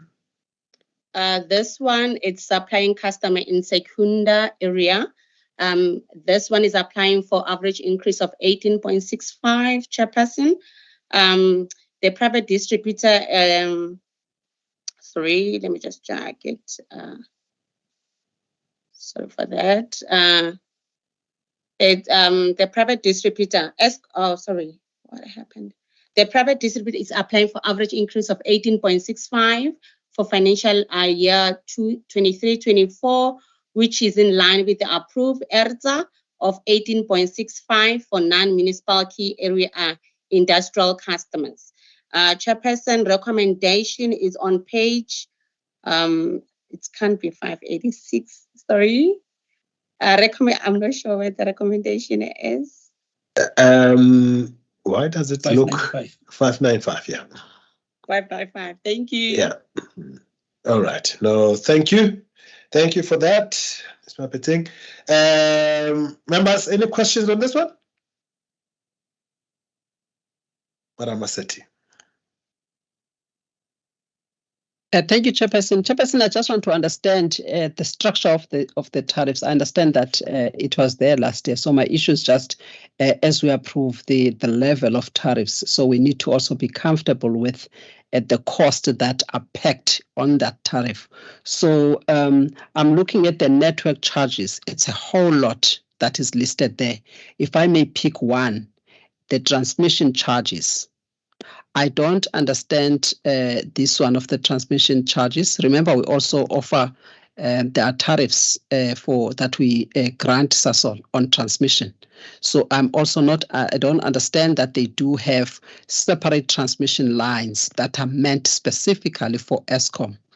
And I do understand that they are supplying also from the Secunda one, but they also supply from the gas engines that are in Sasolburg, and we already have a sort of a pot of all the network transmission assets in one pot, and we give them money for that. So I'm trying to understand that transmission charge, what it is, and maybe that's where one NERSA must understand what is that cost, what is that specific transmission line that is charged separately to the customers in South Africa from a transmission line. So there's a number of them, and also there's a network access charge, so there's a reactive charge, there's ancillary service charge, there's all of those, and on top of that, yes, there's network demand charge. It's a whole lot. And these are, for me, they all form part of your capital cost that are part of the fixed costs. Can I understand this, whether the team that is proposing this, that they understand that these are actual costs incurred for the supply, or these are just costs that one feels that they can just add? Thank you. Thank you. That was the only question. I see Ms. Mapeting, Mr. Chabalala wants to respond on your behalf. I know that is also Dr. Konjelayo explains this very, very well. Mr. Chabalala, please have a go, sir. Thank you, Chairperson. I just wanted to sort of clarify that in terms of private distributors, you find that they normally just mimic the sort of Eskom costs, and these are passed through directly to sort of your customers. This is why when you look at private distributors, the sort of structures that you find around your municipal tariffs is not what you would find around your private distributors, mainly because they are passing through those costs directly from Eskom. So they are mimicking the sort of structures that Eskom tariffs would have. Thank you, Chairperson. Thank you. But so that just to complete the picture, Dr. Konjolai, please I know you've explained it very nicely, but we all pay for this. It's just they're all integrated into an energy charge. Dr. Payne? Thanks, Chair. Yes, Mr. Shabalala has covered it quite well. So generally, not all tariffs are fully unbundled, but we all pay for this cost. It's just that most of the time it will be either in the energy charge or the basic charge, but we all incur this cost. It doesn't matter which customer it is, but as long as we're connected to the grid, one way or the other, it's there, but it depends on the level of how unbundled the tariff is. Thanks, Chair. All right, thank you. So I see Mr. Mapeting is okay. Mr. Mapeting is clapping a hand on this one. Madam Massetti, I'm hoping it's quite clear that all of us actually pay for this. It's just that for most of us, these charges are bundled, so we don't see them. But for private distributors, they tend to be unbundled. It helps a lot in making good decisions in terms of what you are trying to. If you are trying to, for instance, if you are going for an alternative charge, you know some charges that you still need to incur, especially if you're going to transmit and so forth and so forth. But I see your hand is up for a follow-up. Yes, Chairperson, and that is not that is not the issue that I raise. Yes, they will be packed and be called something, but now that they are unpacked, and that's the transparency that regulation should actually encourage. That I appreciate. My issue is just one: the duplication of the cost. And I've just picked one to give a clear example of a transmission charge that even if you were to convert gas into electrons, then that gas is in a transmission line. And I'm saying that that transmission line is being paid already. So if it's being charged again this side, what does that mean? That's just a duplication of cost. That's the issue that I'm talking about here, because also, irrespective of the fact that those things are always included by others. Yes, that will be included. But what is meant by network access when you also charge the network? You've got the transmission charge, you've got distribution charge of network, you've got all of these other things. Issue is duplication of cost and be given names. And I'm saying here, we do have practical reasons that some of these costs are paid, and now we might be overcompensating for something that is being paid. That's the point that I'm making, which I'm not getting clarification on. Thank you. All right, thanks. I will assist later if Dr. Conjola doesn't do justice to this. That's why I was picking on him. But before we do, Mr. Mkhize. Thanks, Chairperson. I think that generally on all these transmission, the network charges that are listed, let's take it as a standing instruction or decision from our side to say these need to be unpacked, clarified outside of this space. For us to also look at possibilities of double dipping in all of them, and just for clear understanding on each one of them, and the justification generally, and when the technical staff looks at these things, they also take due regard of that. Then we can continue then as a standing matter, because they will keep coming up again and again, noting the issue of the transmission from the gas side and the transmission also from the electricity side. So if we're to do that for the sake of being more efficient in terms of our meeting, I will stop there. Thank you. Thank you, Mr. Mkhize.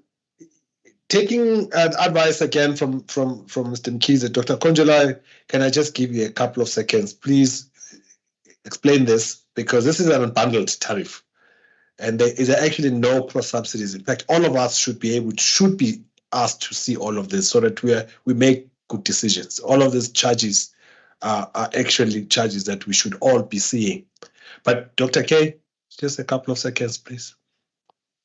Yes, Chair. So I think what's important is the cost of supply, because then you'll be able to see the link between the charge as well as the cost of supply. So because, for instance, the transmission charge and the network access charge is for the distribution network access, and the demand charge is for the distribution demand charge. So what happens normally, they will split this, because there are some customers who only use their demand certain times of the year, and the rest, they don't use it. So we want to balance the recovery of the fixed costs and the variable part of it. So that's why they will split it that way. But I think once the cost of supply is done, you can actually see the link between the costs that are recovered and the tariffs that are there.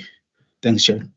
All right, thank you. Taking into account the advice by Mr. Mkhize that this becomes an ongoing thing, so in a different platform, we discussed this properly, but it's the unbundled tariff. So the transmission, Madam said, it's really not about gas, it's the transmission lines, right? I'm hoping that's not what the understanding is, but it's really just the cost of running the actual network, the above 132 kV line.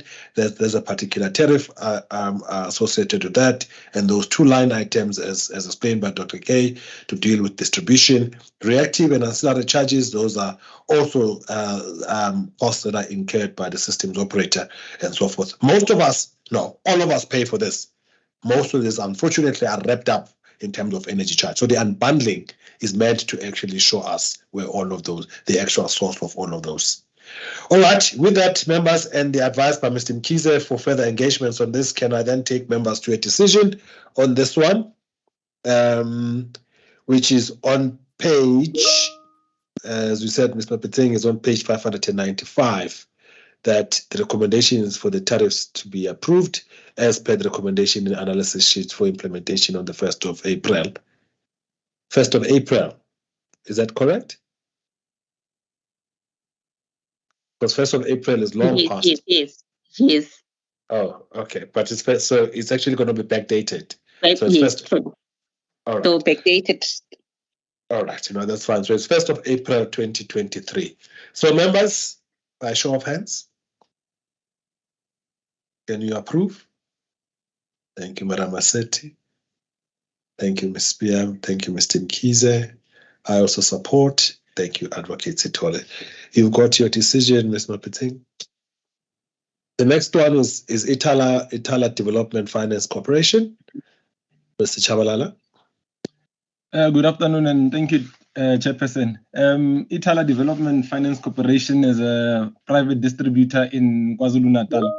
It is mainly supplying the areas of Isithebe along with Ezakheni and Madatin. So as a result, the application is divided in two. So this application that I'm going to start with is for Isithebe alongside with Ezakheni.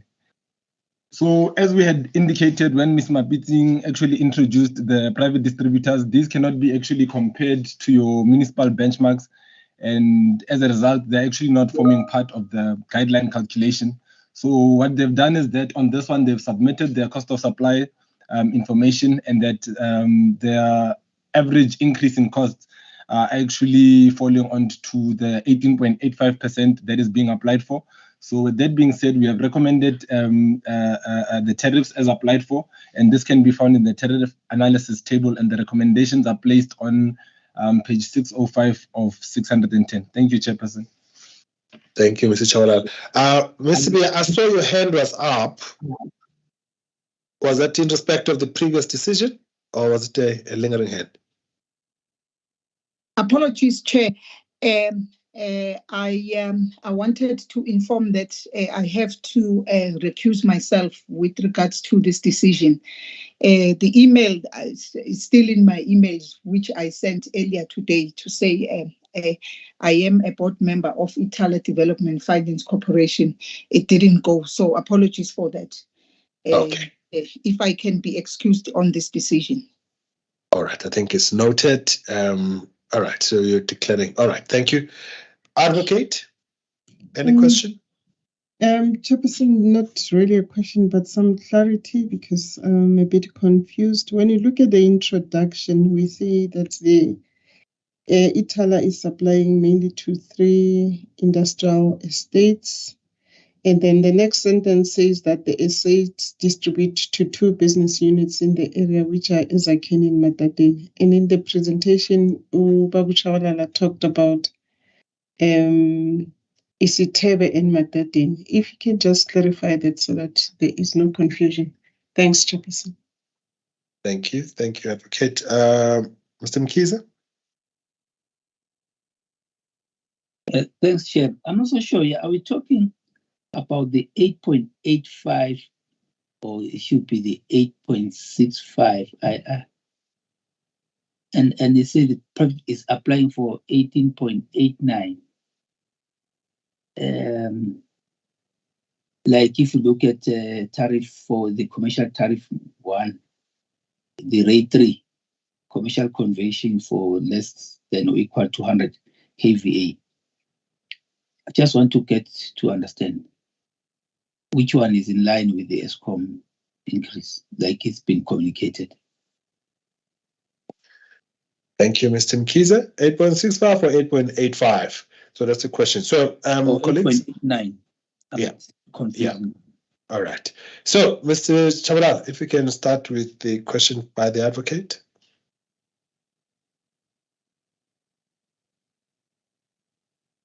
Apologies, Chairperson. I was struggling to mute. Chairperson, I think I also read that and I saw there was a bit of confusion around that.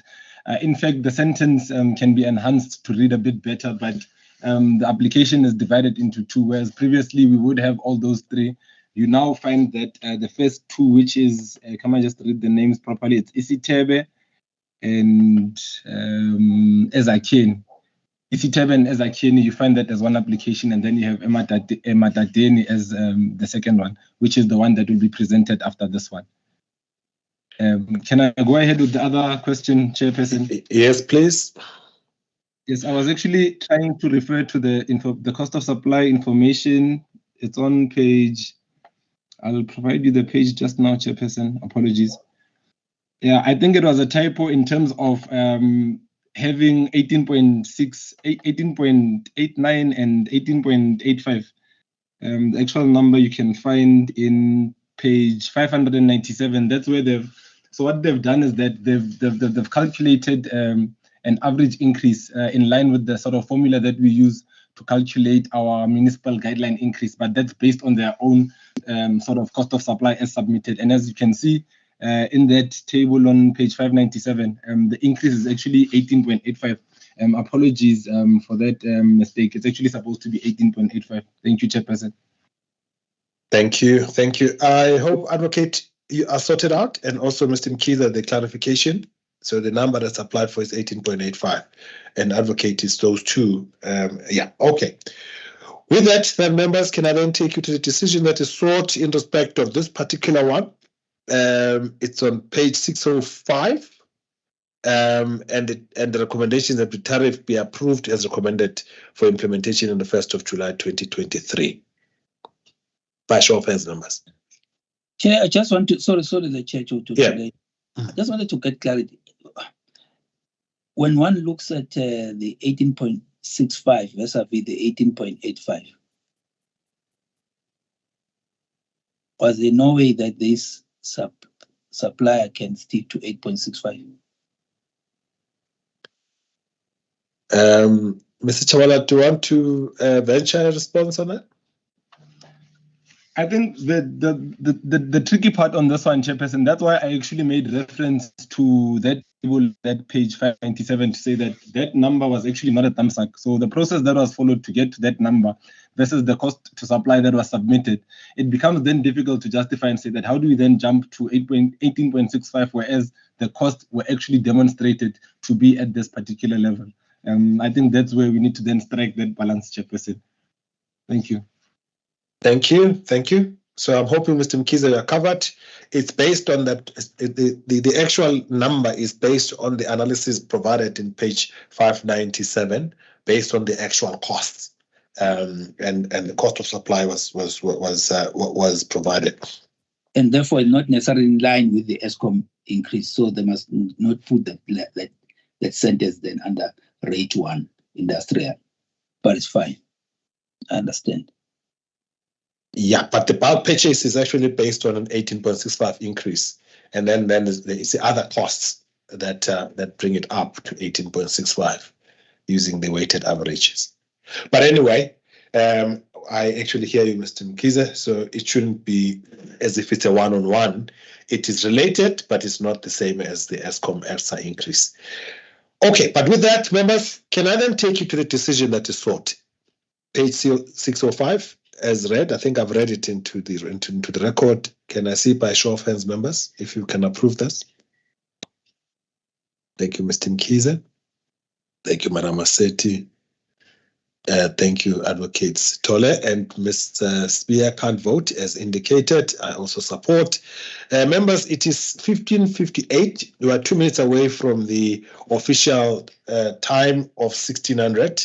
We did start a bit late. Can I ask for indulgence that we go until we finish all of this? We are on the 28th of June anyway. So members, I hope you won't object. Let's push until we finish them. Apologies for the late finishing. Yes, Madam Maseti. Chairperson, I think we need to find a way of sort of simplifying. We had a way last year. If we take 5 and we indicate this, there was an approach to this. Reason being, we've been sitting the whole day and some of us are really struggling. We did not even have a 30 minutes lunch break. And I think my focus is diminishing. If that can also be taken into account, the economics issues and just, physically to focus on this. Thank you. All right. Would it help, Madam, if we took a 5-10 minute just comfort break? I guess I'm just pushing because I was concerned about the time. I'm eating into your members. Yes, would it help? Yes, right. Chairperson, if you can 2 minutes, but I think when you come back, if you can have a proposal, Chairperson, as to how we can just expedite this without compromising our scrutiny of the remaining matters. Thank you. All right. No, thank you. All right. So, members, can we then reconvene in 16:05? Just we take a 5-minute comfort break. Thank you. Chair, before we go, please help me understand. Are we done with Amadadeni? We're done with we're done with the first one. Is Tebe and Ezakeni. When we come back, we're then gonna deal with Itala again, but focusing on Amadadeni. Oh, okay. No, I'm clarified. Thank you. All right. Thank you. All right, members. 16:05. Just 5 minutes. Thank you.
the public hearings.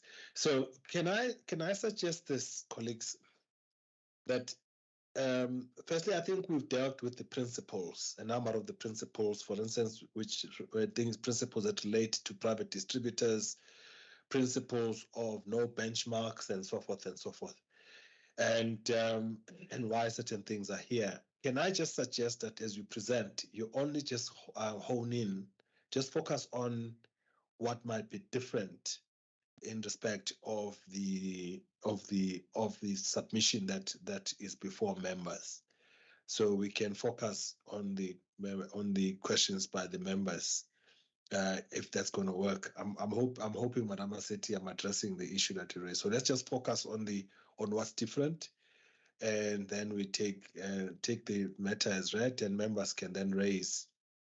Yes, we are still live. We are live. We are back. We just took a 5-minute break. We are still back. We are still live streaming.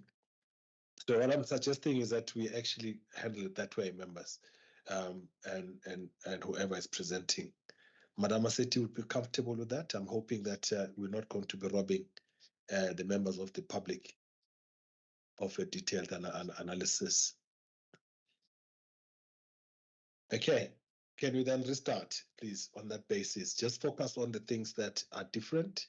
So if we can then now go to the last one of this pack, the Itala Development Finance Corporation, the Matadini section.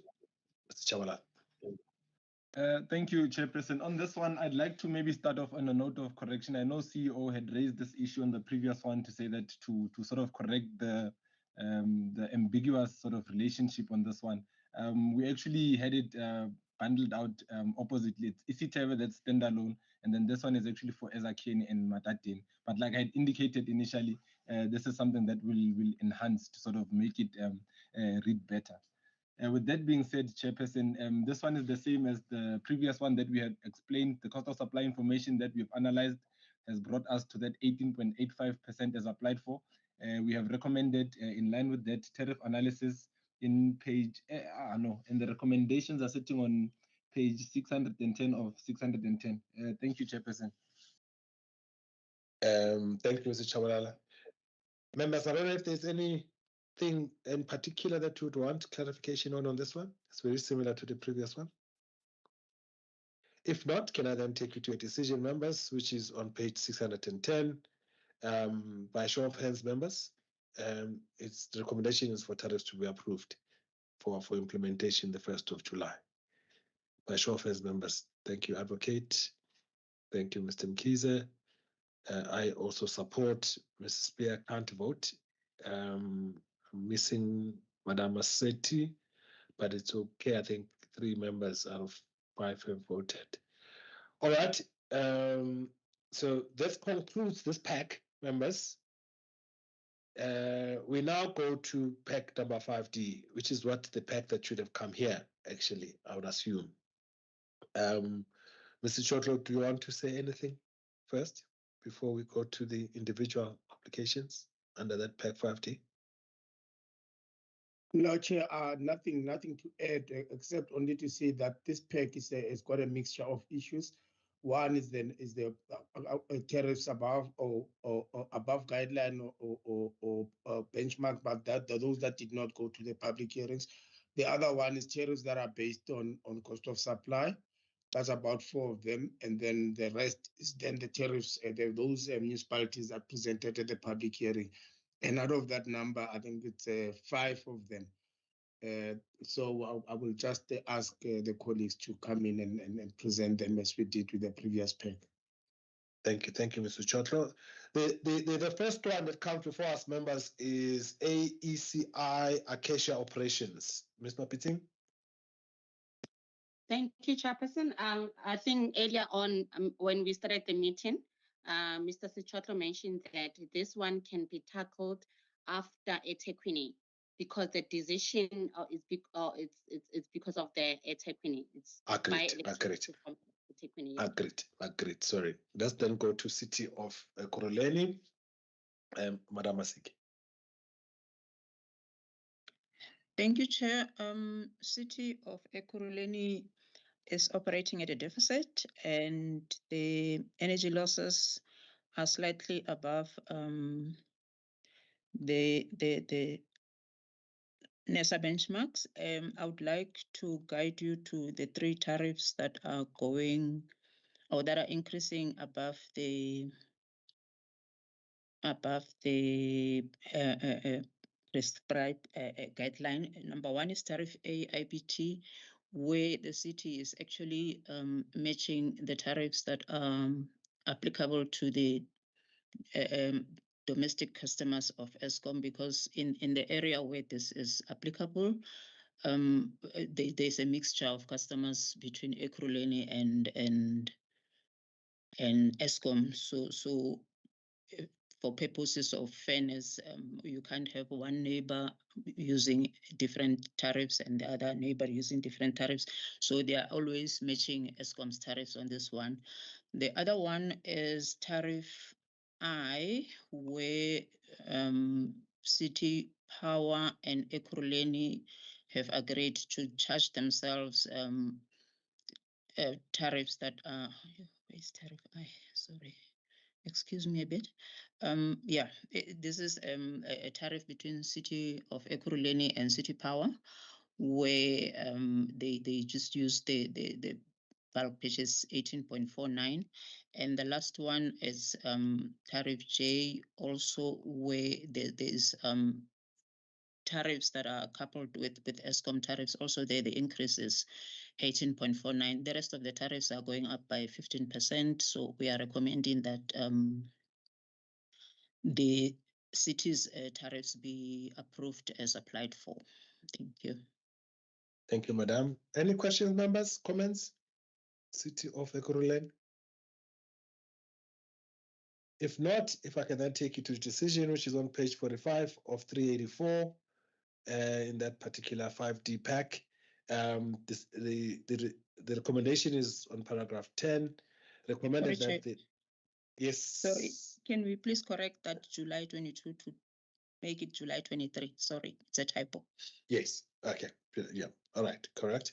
So so it's recommended that that the tariffs be approved as recommended in tariff analysis above for implementation the 1st of July 2023. By show of hands, members, can we approve that? Thank you, Advocate. Thank you, Mr. Mkiza. Madam Spear, now you are released from your chains. Madam Maseti, I also support the actual recommendation, but I'm missing 2 members. I'm hoping that we are still fine in terms of the decision, that the decision is valid.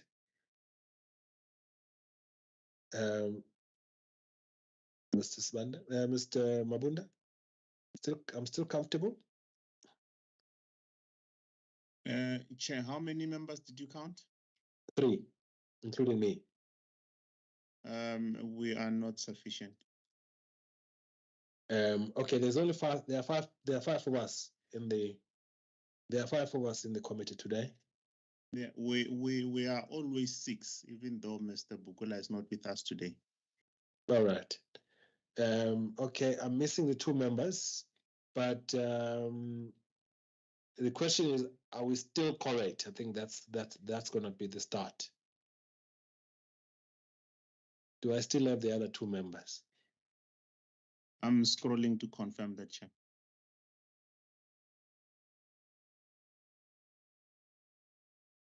Ms. Sibia and Ms. Maseti. I think maybe they're not yet back, Chair, from the 5-minute break. I don't see them. Yeah, Chair, maybe we resumed too early for their liking. They are not here yet. All right, let's give them time back. Unfortunately, we can't continue if we don't correct. Apologies, Chair. I did not pick up that they are not with us. I did not see that they signed off completely. Maybe Chair, Mr. Mabunda can just call them quickly. Thanks. Yeah. On that CO.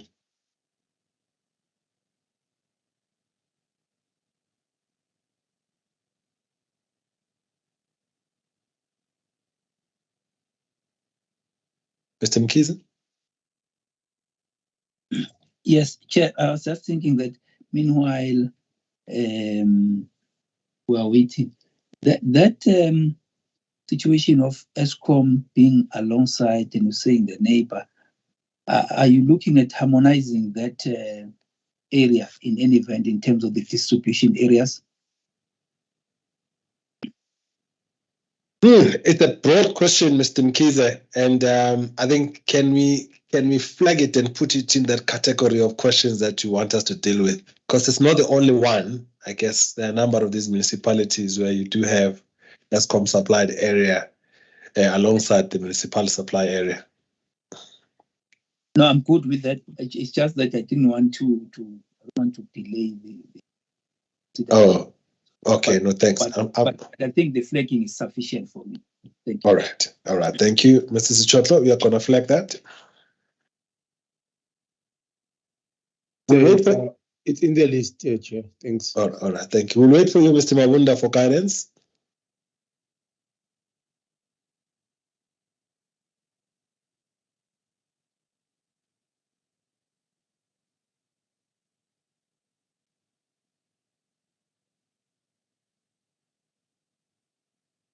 See, where can I issue will be with Ms. Maset will come in shortly. All right, Ms. Spear.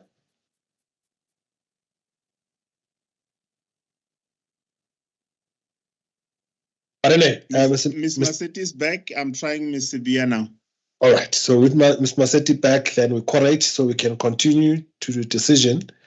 So I think it will be fair if you can brief her a little bit where we started, Chair, so that she can catch up. All right. Just I guess high level, we are in that Pack 5D, Madam Masetti, as requested by Mr. Chotlo earlier. We have moved ACI Acacia operations to after we've dealt with the municipality that supplies them, which is at Tegwini. So we have we've postponed that to the end. We are now dealing with Ekurhuleni, the city of Ekurhuleni. That's the municipality we're dealing with. And we had actually asked for questions. There were no questions really. So I don't know, Madam Masetti, based on your reading, maybe if you had any particular questions for this particular municipality. But we were actually at the point of actually making a decision. No, Chairperson, I'm ready to take a decision. Thank you. All right, no, thank you. And the decision that we are seeking is on page 45 of 384. Chair. Yes. Chair. Apologies to interject. Your briefing, as we were briefing Ms. Masetti, Ms. Sibia was covered as well, as she's back too. Oh, all right. Okay. No, thank you. Thank you, Mr. Mabunda. So the decision that we are seeking, can I then maybe just ask Ms. Sibia same question that I posed on Madam Masetti and your reading? Is there anything in particular that you may want clarity on in respect of the city of Ekurhuleni? None, Chair. Thank you. All right. No, thank you. The decision is on page 45 of 384, paragraph 10. The recommendation is that the tariffs that have been analyzed that be approved as recommended in the analysis for implementation of the 1st of July 2023. And we correct that incorrect number there. 2022 is for the 1st of July 2023 by show of hands, members. If we can approve that decision. Mr. Mkize, Madam Masetti, Advocate Sitole, I also support Ms. Sibia. Comfortable, Ms. Sibia. So we are all got a decision. The next one, Mr. Chabalala, on city of Mhlatuze. Thank you, Chairperson. The city of Mhlatuze is in KwaZulu-Natal province. This is one of the municipalities that are doing actually quite well, and this can be seen by a surplus and low energy losses. So this municipality is actually applying for a guideline increase of 15.1%, but this is made up of tariffs that are above the guideline, which are mainly the industrial time of use tariffs, while the others are below the guideline increase to average it out to 15.1%. All tariffs are either within the benchmarks or below. With that being said, the tariffs are recommended for approval in line with the tariff analysis sheet in the submission, and the recommendations are on page 59 of 384. Thank you, Chairperson. Thank you, Mr. Chabalala. Members, any question on this one? Comments? Nothing. So as indicated, the decision on page 59. Mr. Mkhize. Just that complex prepayment in terms of the average tariff, the 22.06. I didn't get it clearly why we get to pay 22.06. Thank you. Mr. Chawalala, complex tariff, complex prepaid. Yes, I think on this one, Chairperson, you find that specifically on the time of use tariffs, this municipality has ESCOM pass-through costs. And they've indicated, I think I have indicated even on the conflicts to say that they actually add on your reliability service charge, your electrification and rural subsidy onto the tariff. And then based on the analysis, we found actually that the base tariff itself, or actually by submission by the municipality, the base tariff itself is actually increasing by 14.6%. It's only after inclusion of the those subsidies and reliability service charges that we actually get to that 22%. Thank you, Chairperson. Thank you. Without delaying you, I think it is one case where the unbundling of the tariff actually would assist. Just to note, in line with what the issue that you have said earlier on concerning the various charges that make up a tariff. Thank you. Thank you, Mr. Mkhize. But you are covered with the response provided. Yes. Okay, thank you. With that, can we then move on to the decision that is sought? The decision that is sought is on page 59 of 384. Members, by show of hands, can you approve the tariffs as recommended in the tariff analysis for implementation on the 1st of July 2023? Thanks, Mr. Mkhize. Thanks, Ms. Spear. Thank you, Advocate Itole and Ms. Masetti. I also support. Got your decision, Mr. Chawalala. Dr. Konjelayo Dikatlong, local municipality. Thanks, Chair. Dikatlong is in the Northern Cape. And Chair, I think for the next 4 or 5 coming municipalities, the common issue there is that they are on this expensive night safe tariff because the cost of supplying them it's quite high because they're in a more remote area.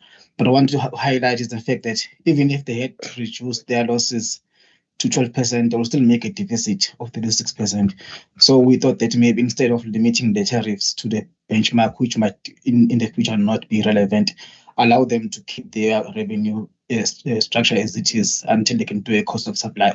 And also to note that over 50% of their revenues come from the residential customers, which are the ones that are above the guideline. So we recommend that the tariffs are approved as they are at this point in time, Chair. Thanks. You are dividing by 0 though in some places, eh? Page 6 or 14. No, I'm just saying, increases are not showing that because it says you're dividing by 0. Oh, yeah, I see. Chair, apologies. I think the spreadsheet, because it's extracted from the spreadsheet. All right. Can we correct this one? What's there for is a percentage increase here? And there's another one. It should be 15%, 15.10, Chair, if I'm not mistaken, across all of them. Okay, yeah, but I will double check and make sure that it's not more than that.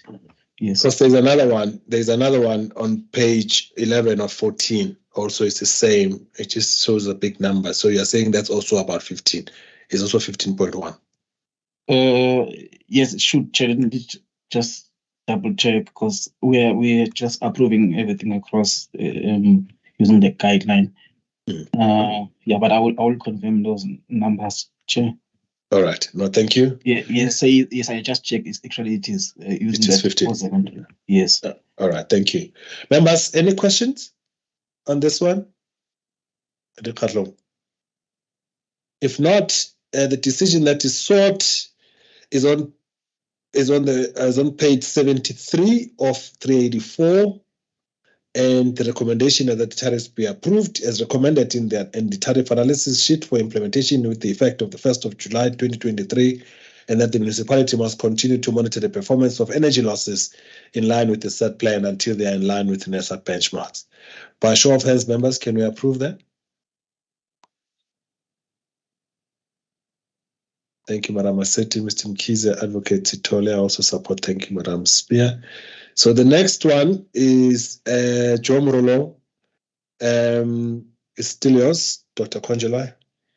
Thanks, Chair. So this one is also in a similar situation, Chair, because if you look at the calculation where we show that if the losses were in line with the benchmarks, they still won't be able to make a surplus, and that's because their markup is quite low there at 1:109. And it's this issue of the realized tariff, Chair. So we recommend that the tariffs be approved as applied for, in line with the guideline, even though there are others that are sitting outside of the benchmarks. Right. Thank you. Members, any questions, comments? If none, if I can take you then to the decision that is sought, is on page 81 of 384. And it's paragraph 5.1, tariffs be approved as recommended in the tariff analysis sheet for implementation with effect on the 1st of July 2023. 5.2, the municipality must improve its operational efficiency to bring its percentage surplus to within the NERSA benchmark, reduce energy losses, and improve collection rates. By show of hands, members, can we approve that? Thank you, Madam Maseti. Thank you, Advocate. Thank you, Mr. Mkize. Thank you, Madam Spear. We've got a decision, Dr. Konjelai. The next one is Kaima. Chair, I will also present this one again. Oh, so okay. Also, yes, this situation is similar with this one, because if we go to page 83 of 384, we can see that they've got a deficit of 54%, but the losses are only 4% above. So even if you take that 4% and bring it to reduce their deficit, they will still not make a surplus, and it's also due to the similar circumstances in terms of being on the real-night tariff. So we do recommend that they be approved, even though some of them actually falling out of the benchmarks. Thanks, Chair. Thank you. Questions, members? Comments? If not, then I take you to a decision on page 91 of 384. Similar decisions has been recommended, tariffs be approved as recommended in the tariff analysis sheet for implementation with effect from the 1st of July 2023. The municipality must reduce its energy losses in line with the set plan until they're within the accepted NERSA range. The municipality must conduct a cost of supply study, which will allow it to recover costs associated with its cost of supply, including purchase cost. Mr. Mkize, are you voting or? Voting, thank you. Okay, thank you. Members, can we please join Mr. Mkize and vote? Thank you, Madam Maseti, Advocate Sithole, and Ms. Sibia. Thank you. The next one is Matsikama. Ms. Buwatha? Thank you, Chairperson. Matsikama operating at a deficit of 14.89%. Main reason for this is they have incurred an interest charge from Eskom in the previous year, and they are requesting a guideline increase at 15.10%. And though some of their tariffs are outside the benchmarks, we recommend that approval be granted. Chairperson, thanks. Thank you, Madam. Members, any questions, comments on this one? If not, we'll then take you to the decision that is sought is on page 101 of page 384. And the recommendation is that the tariffs be approved as per the above tariff analysis recommendation for implementation by the municipality on the 1st of July 2023. By show of hands, members, if we can support that recommendation. Thank you, Madam Maseti, Advocate Sithole, Mr. Mkize, Ms. Sibia. Thank you. You've got your decision. And the next one is Namakoi. Namakoi Local Municipality. Lindokuhle Mkize?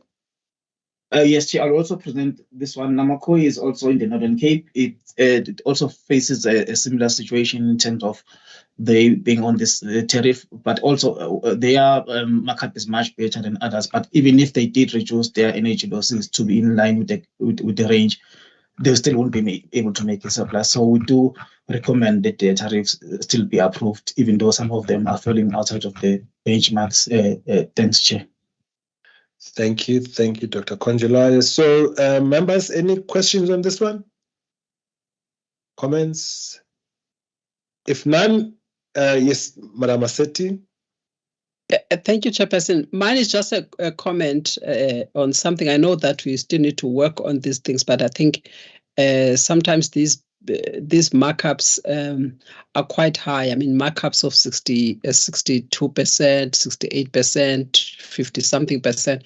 It is the same thing that you may find in other regulatory divisions, where you will see that when you look at the cost and you look at the price, and you find that there's going to be sort of a margin, not even a net margin, maybe a net margin, I don't know, net margin of that magnitude is quite high. It is what sometimes attract other bodies that have concurrent jurisdiction when it comes to pricing issues. So we just need to look carefully at that as well. Thank you, Chair. People might not understand the background, Chairperson. That's the point that I'm making as well. Just they would not understand what are the other things that we take into account. But when they now use their standard of looking at what is the cost and what is the markup, they look at the margin. And therefore, if they see this margin that is high, for them, that's and in their laws, they talk about the prima facie case on excessive pricing. And that's why sometimes our methodologies get attacked. Thank you, Chair. Thank you. On this one, Madam, they're only at least asking, they're actually been below our recommended between 58 and 62%. They're asking for 43%, but the point is taken, Madam. Thank you. All right, with that, colleagues, can I then take you to a decision? The decision is on page 115 of 384. And the recommendations are that the tariffs be approved as recommended in the analysis for implementation with effect of the 1st of July 2023, and then 9.2 that the municipality must monitor the performance of energy losses in line with the said plan and submit to NERSA quarterly progress report commencing from the 30th of September 2023. By show of hands, members, if you can approve that. Thank you, Madam Massetti. Thank you, Advocate Sitola, Mr. Mkhize. And Madam Spear, I hope you are comfortable. Thank you, ma'am. The next one is Rochterveld. I assume that Dr. Conjola, you're presenting this one as well? Yes, Chair. I'm presenting this one. So, Chair, on page 118 of 384, you can see the their losses are actually sitting at 5%, but they're still not making a surplus, and their markup is quite low. So they're in a similar situation. They're also in the Northern Cape. So we recommend that even though some of the tariffs are outside the benchmarks, they be approved. Thanks. Thank you. By the way, I'm still surprised. Their tariffs are much lower than, if you look to Free State, they're doing exceptionally well. The tariffs are reasonable. Madam Massetti, your hand is up, ma'am. Oh, is it a lingering hand? From the previous decision. Thank you. So any questions, members? Comments on this one? If not, then let me take you to a decision which is on page 132 of 384. Recommendation is paragraph 8.1, tariffs be approved as recommended in tariff analysis sheet for implementation with effect from the 1st of July 2023. By show of hands, members, if you agree with that decision that is asked of us. Thank you, Madam Massetti, Mr. Mkhize, Advocate Sitola, and Ms. Sibia. Dr. K, you've got your decision. The next one, Rustenburg, is still yours. Please go ahead, sir. All right, thanks, Chair. So Rustenburg did submit a cost of supply, which was analyzed. It has been attached as an annexure. But they're not necessarily requiring any tariff structural changes. So there's just one tariff that is quite high in terms of subsidizing other customers. It is on page 191 of 384, which is over recovering by 36%. So that's the only change they're recommending for a lower increase on that tariff. But there are also special pricing tariffs for smelters, which are based on the Eskom Megaflex plus I think 10% markup, which are increasing by the bulk purchase price of 18.49. So we do recommend that Citibank Rustenburg's tariffs are approved. Thanks, Chair. Thank you, Dr. Konjelaya. Members, any questions, comments on this one? If not, the decision that you sought is actually on page 152, Dr. Konjelaya. That's where you have your recommendation. Mr. Mkize, I see your hand is up. Are you voting? No, I just want to check. They've satisfied themselves that there was due consultation around those things, so they don't come as surprises to the stakeholders involved. That's okay?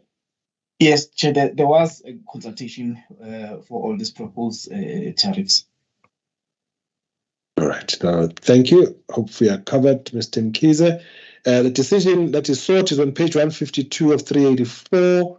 Members, basically what we ask is to that the tariffs be, thanks, I see your thumbs up, Mr. Mkize, the tariffs be approved in the tariff analysis as recommended in the tariff analysis for implementation with effect of the 1st of July 2023. By show of hands, members, if we can approve that decision. Thank you, Madam Maseti. Thank you, Mr. Mkize. I support. Thank you, Advocate Tole, and thank you, Ms. Spear. The next one, sorry, to scroll down. I'm sure you guys also had to do the same. The next one is Sol Plaki. Madam Masika.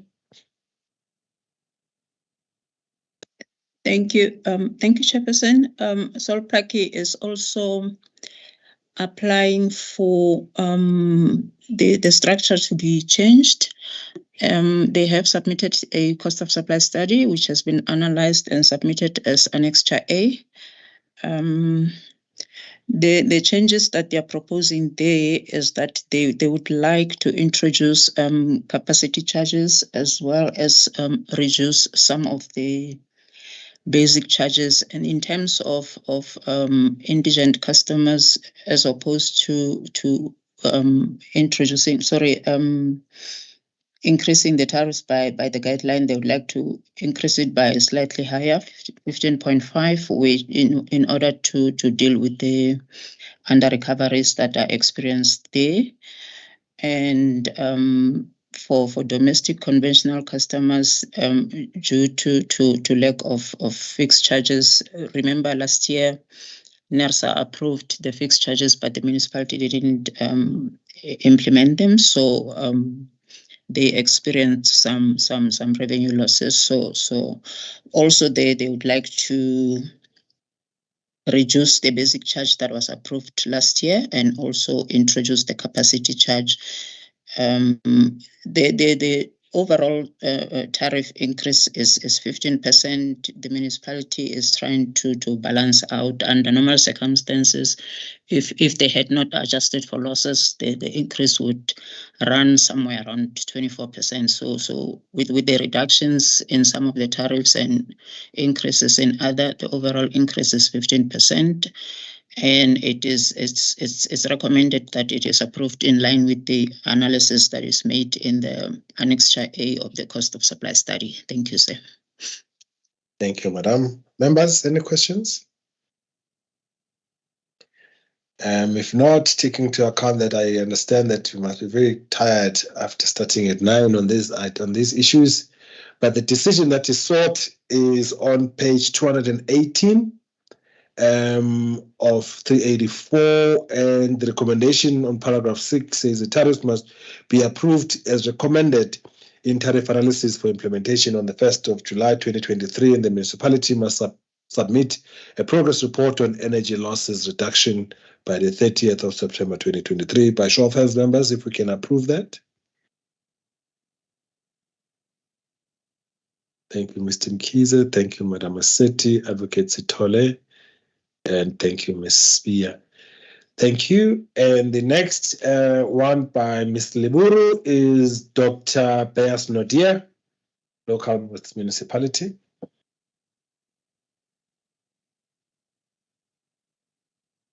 Madam Liburu.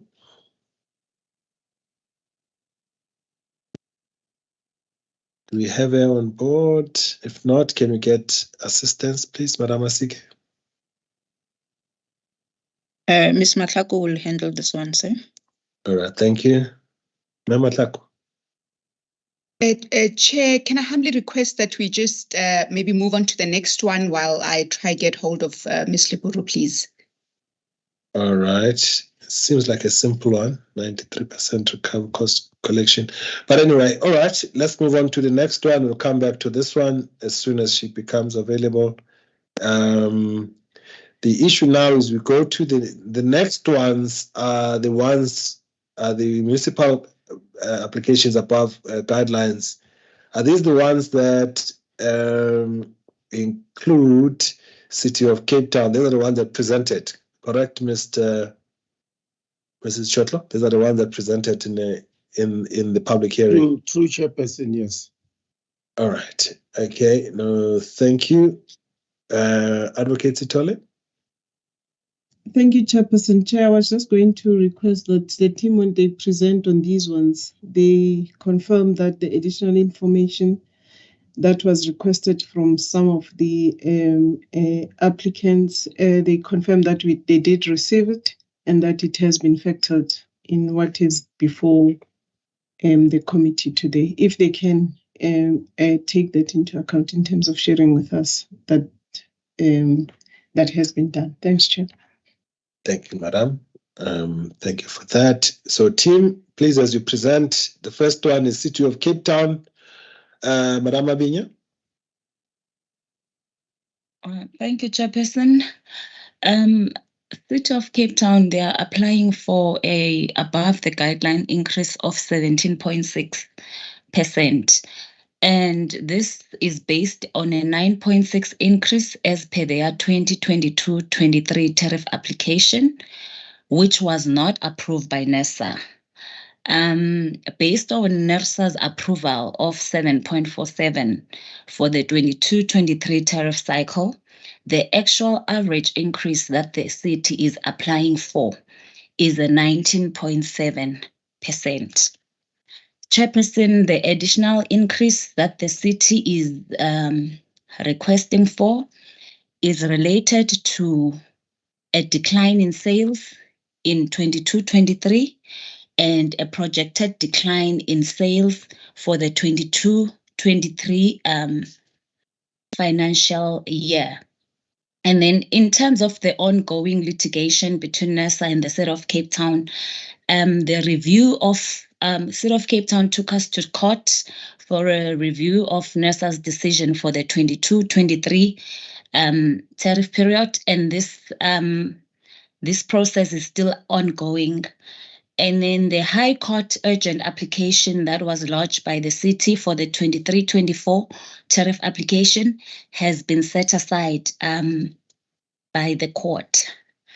And then in terms of the performance indicators, they are reasonably well, with the exception of the surplus that will be monitored going forward.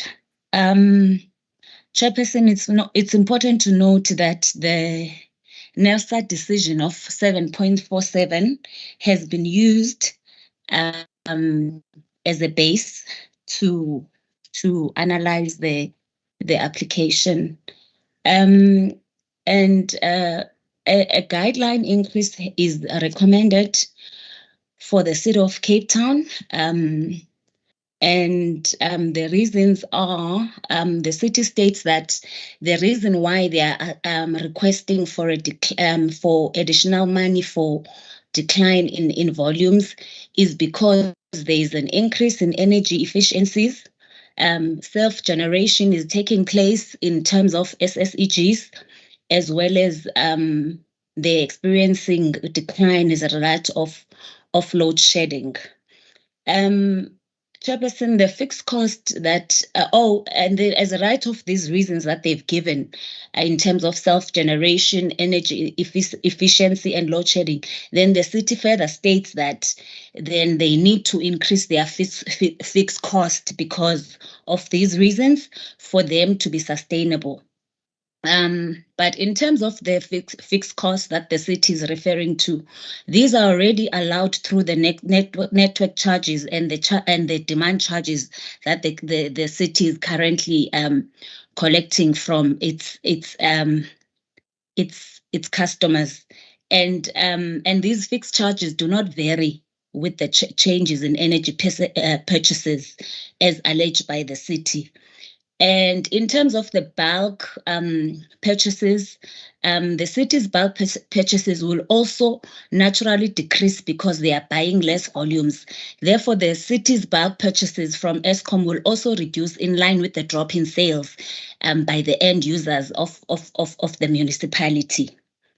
In terms of the self-generations, in terms of SSEGs, the customers who have SSEGs are not exempted from paying the network charges that are associated with the grid. So both the customers who have SSEGs and that do not have SSEGs are still supposed to pay the cost of being connected to the grid through network charges. And in terms of the load shedding, Chairperson, it's a bit unfair and unreasonable for the city to claim loss of revenue as a result of load shedding, because it's something that it's outside the control of the customers. And the current pricing framework does not provide for clawback for municipalities due to sales of revenue. And based on the above reasons, we therefore recommend for a guideline increase. And instead of using the tariff to close the gap for declining sales, then we'd rather recommend that the city adjust its variable costs to align with the declining sales. And the tariffs, Chairperson, have been limited to a guideline increase, and we recommend for approval. Thank you very much. Thank you, Madam Aminya. Can you respond to the guidance requested by Advocate Sithole in terms of additional information that may have been sought from the city and whether it was provided? Oh, yes, it was provided by the City of Cape Town, the additional written information, Chairperson. Thank you. And it's been incorporated in the decision that is before us? Yes, it has been incorporated in the issues that have been presented. Okay, thank you, Madam. Thank you. Okay, members, any questions on this? Doesn't look like there's any. So members are happy with that guideline increase, and are happy with it with the detailed presentation from yourself, Madam Aminya. All right, colleagues, the decision that is sought is on page 299 of 384, and the recommendation is that the tariffs be approved for implementation by the municipality from the 1st of July 2023. By show of hands, members, if we can vote on that. Thank you, Advocate Sithole. Members, thank you, Mr. Nkize. Madam Massetti, Mrs. Spear. Thank you, Madam Massetti. I also vote. I also agree with that, Ms. Spear. I'm missing your hand. We have got a decision. Now, can we then move on to eThekwini Municipality? Mr. Chabalala. Thank you, Chairperson. eThekwini is situated in the KZN province. So, as indicated earlier, this is also one of the municipalities which presented in the public hearing seeking an increase above the guideline. Particularly, they were seeking an increase of 18.49%. And the reasons that were cited was that this is mainly due to reducing sales volumes. And this was actually substantiated further to indicate that this is a municipality-specific case in that, well, load shedding is not, but load shedding, they indicated load shedding as a key reason for their reducing sales.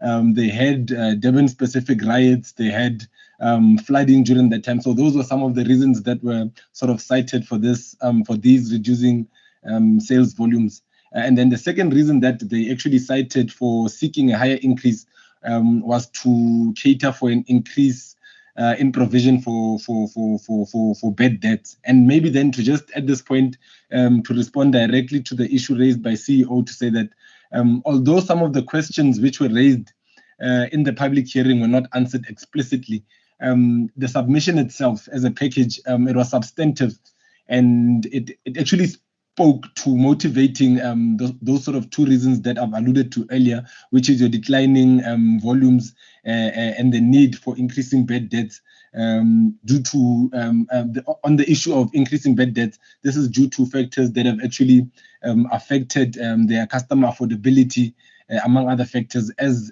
indicated by the municipality. So on this one, Chairperson, the team is actually recommending a guideline increase. And simply put, this is because an above guideline increase should not be perceived to be the solution to either dwindling sales or the increasing of bad debts. That would actually be promoting inefficiencies, especially in light of the increasing bad debts.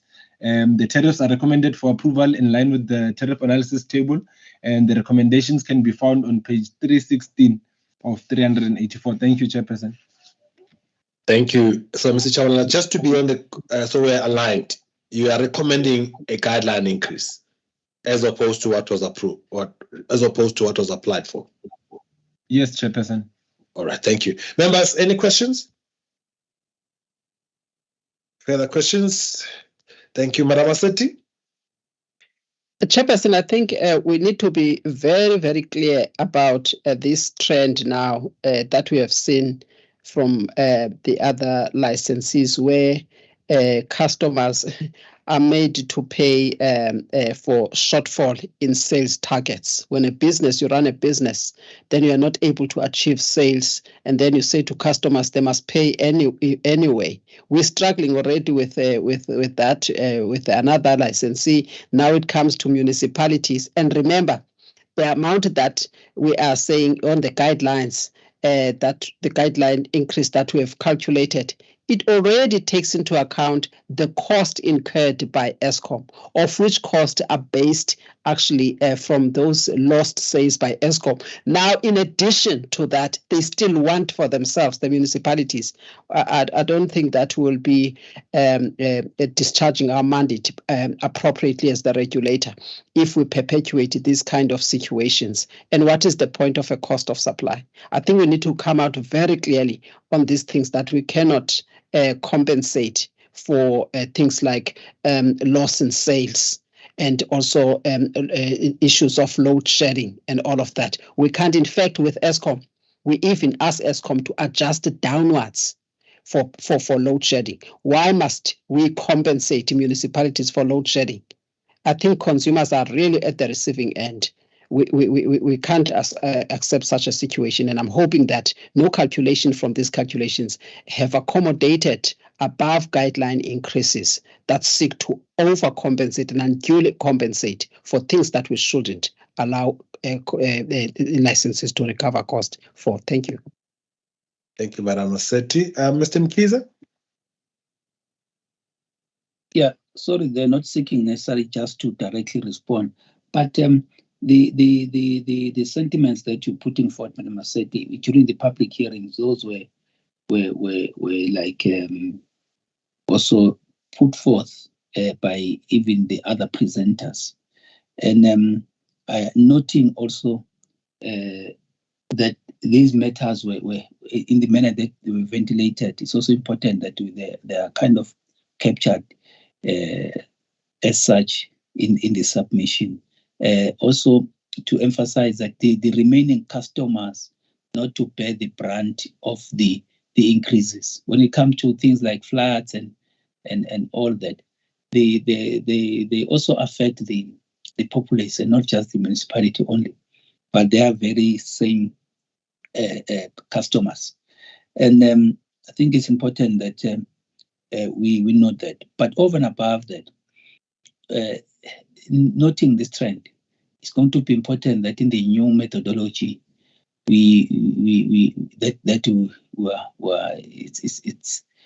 it's under development, that we ensure that we are very crystal clear around such matters.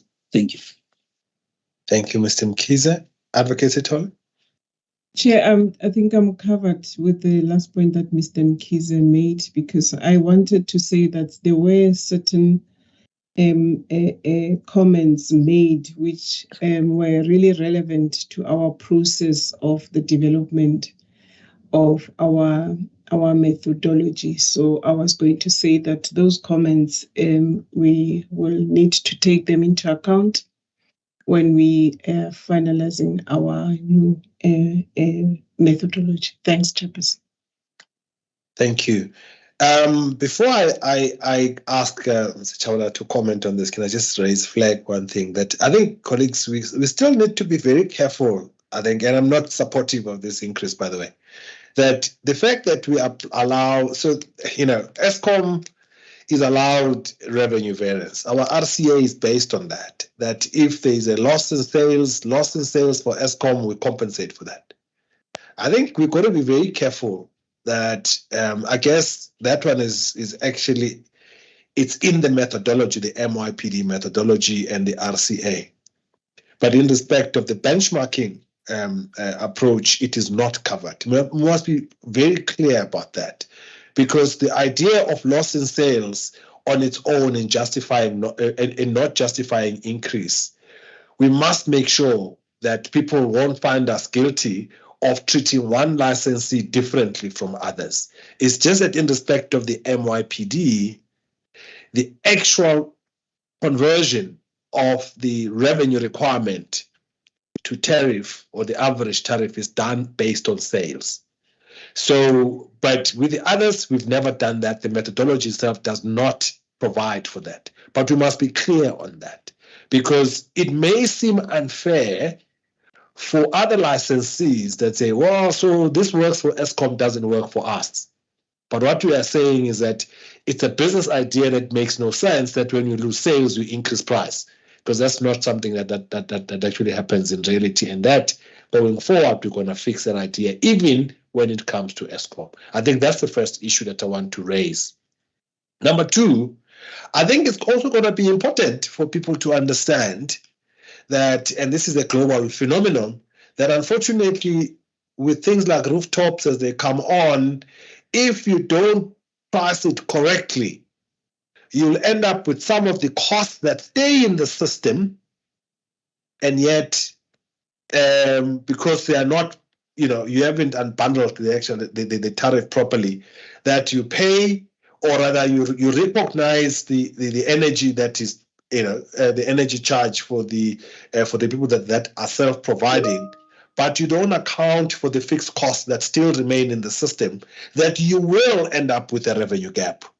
And this has been shown in many places in the world, that needs to be communicated, that whoever is, when they're designing these issues as municipalities, they need to make sure that the costs that are fixed costs that are associated with even the people that are actually self-providing, those fixed costs need to be paid for, but they need to make sure that that is done properly via a cost of supply study. Well, assuming that our new methodology does not deal with that effectively. Hopefully it will, but those are the two issues that I thought I would actually want to flag up front. With that, Mr. Chawla, please comment. This is just a quick response, Chairperson, to say that I actually agree fully with the members on the issues that were raised. Particularly, even the licensee itself actually alluded to something similar to what the members are saying, in that they indicated that due to those things that they have identified, their customers have been, especially the affordability of its customers, has actually been affected negatively. So, and over and above that, they actually indicated that they find themselves in a utility debt spiral, which was quite ironic, in that they are seeking a higher increase to cater for losing all those sales, but they are dealing with customers that are losing affordability. On their own admission, they are the ones they brought that to our application. So I agree fully with what the members have said, Chairperson. Thank you. Thank you, Mr. Chawla. Members, I hope our points have been well captured, and that we believe that we've got a good reasons for decision in case we are taken to court on this one. With that, members, can I then take you to a decision? The decision is on page 316 of 384. And it is recommended that all tariffs be approved as per the analysis that is presented and be implemented on the 1st of July 2023. By show of hands, members, if you agree with that. Thank you, Mr. Mkiza. Thank you, Advocate Titole. Madam Maseti, are you comfortable with that decision? Ms. Sibia? So, Chairperson, I was disconnected for like 2 minutes or so. Oh, okay. No. We actually basically there was nothing else new that was introduced except that Mr. Chabalala did say that he agrees with the comments by members. So we are at the decision point, and the decision that is sought is on page 316 of 384, which is basically just that we approve the tariffs as recommended, as per the analysis sheet for implementation the 1st of July 2023. The other two members have voted. I don't know how you vote, ma'am. Thank you, madam. I also support. Thank you. That concludes Tegwini. And now, if we can now go to you, Mr. Mabunda. Chair, just to inform the committee that Ms. Sibia had to leave the meeting to attend to some family emergency. So we are left with 4 members and we're still correct to make proceed. All right, thank you. And I know we are way over, members, and we still have that presentation on the two matters, which is going to present a challenge because we were hoping that Ms. Sibia would also participate in that. Ms. Mapiting, see your hand is up, ma'am. Thank you, Chairperson. I was saying, may I kindly present Acacia because it's the distributor of eThekwini. Okay, all right. I was going to ask, can I just conclude this once and then we'll go back to Acacia and yeah, so we'll go back up because it's also for us, it's scrolling back up for most of us. Madam Maseti? Chairperson, I really want to request that we put a time frame. I can't go beyond 5:30. Right, that's why we have to put time frame. We have to put time frame. Sorry, okay, thank you, madam. Can we then please just do, Mr. Chabalala, can you do Msunduzi, please? 2 minutes. Thank you, Chairperson. So Msunduzi is also in the KZN province. It's also one of the municipalities which presented in the public hearing seeking an increase above the guideline. Particularly, they were seeking an increase of 28.49%. I know we have a lesser amount, but there was a bit of confusion around that. But yes, they were ultimately seeking 28.49. The main reasons that were cited on this one is also mainly due to reducing sales. But on this one, the second reason is high energy losses. So the team is then recommending a guideline increase on this one. This is because an above guideline increase cannot be perceived to be a solution again on for dwindling sales. Furthermore, the team then did a further analysis and found that the municipality is losing more than around 725 million annually due to energy losses. So we are saying that the municipality should look to recovering energy losses instead of seeking high increases for revenue recovery. On the issue raised specifically by CEO, once again, the municipality did not respond specifically. I want to make it clear to say that the application as submitted by the municipality is quite extensive in that it has a lot of information in it, but the issues that were raised, particularly in the public hearing, one such issue that comes up is that of, did you actually undertake your customer impact analysis? Such questions were not responded to, the ones that were raised explicitly. And with that being said, Chairperson, I'd like to recommend the tariffs for approval in line with the tariff analysis sheet, and the recommendations are on page 337 of 384. Thank you, Chairperson. Thank you, Mr. Chabalala. Members, any question on this one? Yes, Madam Maseti. Chairperson, I'll be quick. Chairperson, I want to emphasize this again. I will not be comfortable to take a decision that is against the law. The law here is very clear. NERSA must allow an efficient licensee to recover its prudently incurred and efficiently incurred cost. So we cannot therefore allow for a cost that are occasioned by energy losses. We can't do that. So for me, I think it is an issue, Chairperson, and I would like that to be recorded. Thank you, Chair. Thank you, Madam. Mr. Mkiza? I was voting. Thank you. Or you are voting? Okay. Mr. Massetti, I do believe the team also agrees with you, and that's why they are not agreeing with the requested amount of 28.49% increase. All right. So, Mr. Mkiza was already voting. Members, can I see if you can vote for recommendations under paragraph 14? Madam Massetti, Advocate Sitole, and we now know that Ms. Sibia is no longer in the because she had to leave us. I also support that recommendation, which is basically the same as others, except that the municipality must continue to monitor its losses and submit quarterly reports to NERSA as of the 30th of September 2023. The next one, Ms. Matumbu, Swartland. Thank you, Chair. Swartland is applying for an increase of 18.49, and it stated that its reason for applying for above the guideline is that it does not operate at a loss due to the drop in sales as a result of load shedding, and that it wants to ensure that the overall operation and the financial sustainability of the municipality is not negatively impacted. But when we looked at the percentage surplus and the energy losses of the municipalities, the municipality is doing well because they are within the NERSA benchmarks. And the issue of declining sales volume, declining electricity sales is an industry issue, and all municipalities are unfortunately impacted by it. And a municipality should not use that as a reason enough to apply for an above guideline increase, but rather the municipality should look at other mechanisms to maximize its efficiencies and not use the electricity tariffs as approved by NERSA to become a profit mechanism. So we limited all the tariffs to the guideline increase. Then we therefore request for approval. Oh yes, and the additional information that the municipality was requested to send was sent, and it was incorporated in the analysis. Thank you, Chair. Thank you, Ms. Matumbu. Members, any questions, comments on this one?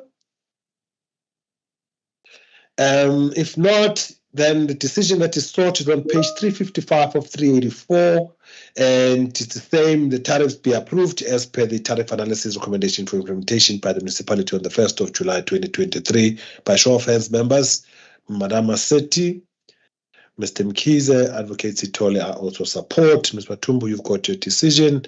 Wittenberg, again yours, Ms. Matumbu.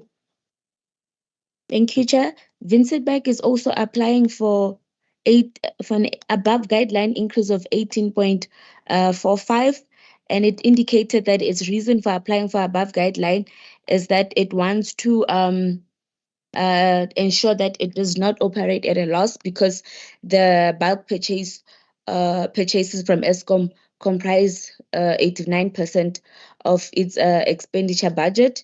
So as indicated, the guideline takes into account the bulk purchase increase from Eskom.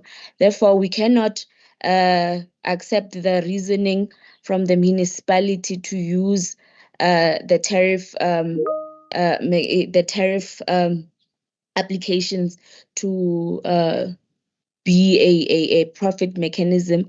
Also, the municipality also indicated a decline in the sales due to load shedding. Just like Swartland, we also reject this reason because the sales declining is an industry issue and municipalities are all affected by it. And customers cannot be charged high increases for electricity that is always most of the day, like for 8 hours is not even there, but they expect customers to be charged high increases. So we limited all the tariffs to the guideline increase, and the information that was requested from the municipality was sent to NERSA, and it is incorporated in the analysis. We therefore recommend for approval. Thank you, Chair. Thank you, Madam. Members, any questions on this one? None. The decision that is sought is on page 384, and it's the recommendation that the tariffs be approved as recommended by the team for implementation by the municipality on the 1st of July 2023. By show of hands, I see Madam Massetti, you have voted. Yes, Chairperson, I voted. They must just remove the words there to gradually align with NERSA's benchmarks. Yes. From tariff 7 onwards, please. Okay, that gradually align as a principle. I see you, Madam Advocate Sithole and Mr. Mkhize. Thank you. So, can I take us back again to Acacia now? Acacia operations. Ms. Mapitsing. Thank you, Chairperson. Acacia operation is applying for, Acacia operation is a private distributor situated in KZN. The distributor purchased electricity from eThekwini Metropolitan. However, Chairperson, the private distributor also was applying for 18.49 in line with eThekwini. However, the tariffs are limited to guideline increase in line with the approved eThekwini increase. Recommendation is on page 20 of 384. Thank you, Madam. Members, any question on this particular one? If not, then as indicated, the recommendation that is sought, decision that is sought is under paragraph 8, which reads it's recommended the tariffs be approved as recommended by the team for implementation on the 1st of July 2023. By show of hands, members, if we can approve that. Thank you, Madam Massetti. Thank you, Mr. Mkhize, and thank you, Advocate Sithole. Members, this brings us to an end of this. Chairperson, yes, to Basil. We had that Bayers note there that was to be presented by Ms. Liburu. Oh, yes. Thank you for that. We missed it. Thanks. Sure. Thank you for the reminder. Ms. Liburu, is she with us now? I can't even remember the page now. Ms. Liburu? Yes, Chairperson. What page is it? What page is it? Yes. What page is it, ma'am? It's page 219 on page yes. 219. Okay. Yes, madam. Yeah, my apologies for earlier. I couldn't unmute myself. Dr. Bayers Nodia, it was established by merging the Kemdibo, Ikwesi, and Bavia's local municipality. This municipality has submitted its cost of supply study, which has been detailed in Annex A.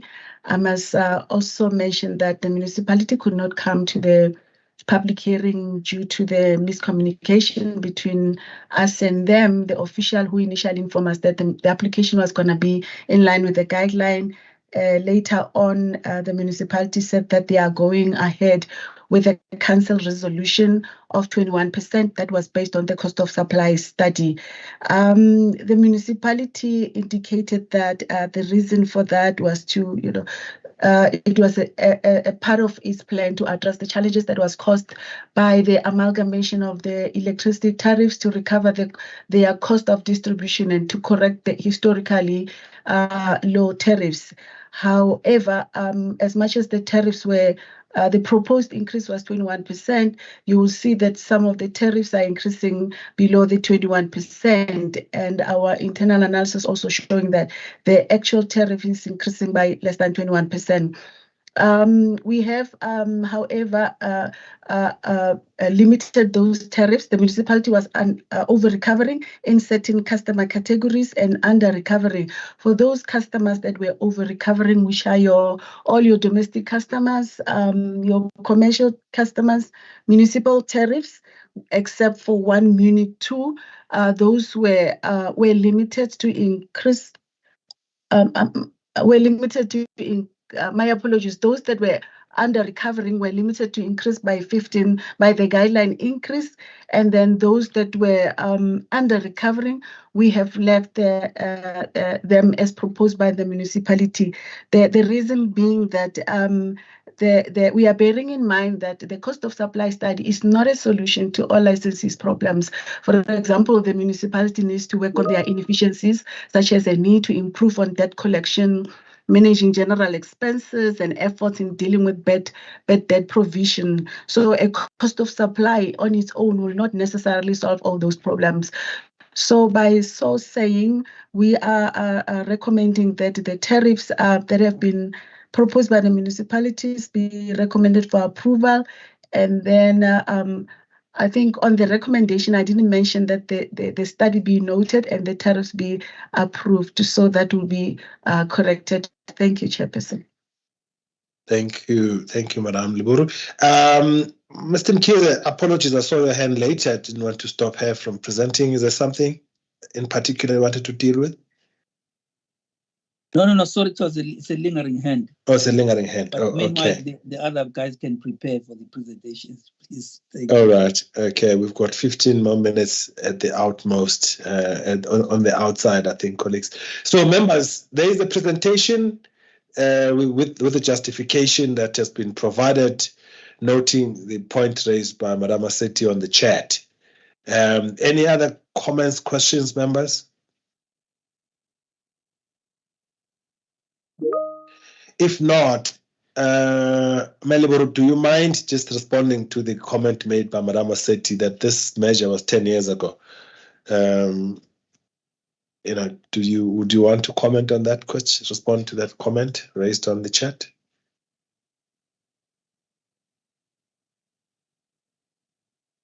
My apologies, Chair. I just saw this. I didn't. So really, in the main, it's just that the measure was 10 years ago. So why now? Okay, yes, Chairperson.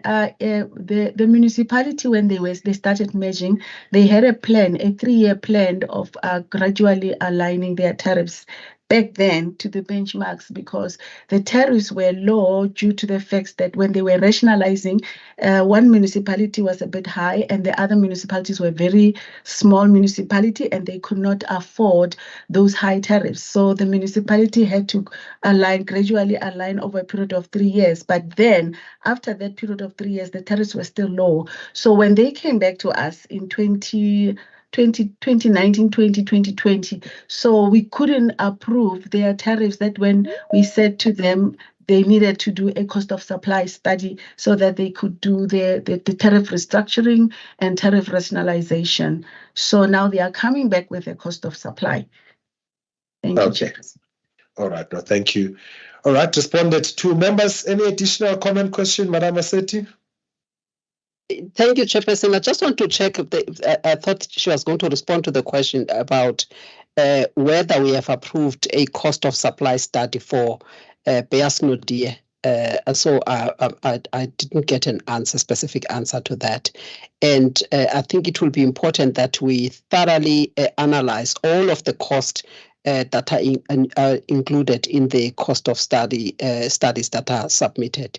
And then thirdly, the issue of affordability, as we know that Beasnodia also comprise of very small municipalities, and that could not even carry on with their services, and the issue of affordability becomes very important as those municipalities remain very small. And some of them are in the sort of rural areas, Janssenville and all of those. Thanks. Thank you. The other question, Madam Liburu, did we approve the cost of supply study? The cost of supply study was not approved. It was submitted on the 25th of January this year. But the reason for not being approved, as it was, being said that the cost of supply is to be noted by the members and not necessarily approved, so that the tariffs can be based on it. I think Dr. K can assist in terms of that. On the process issue. Dr. Konjelai?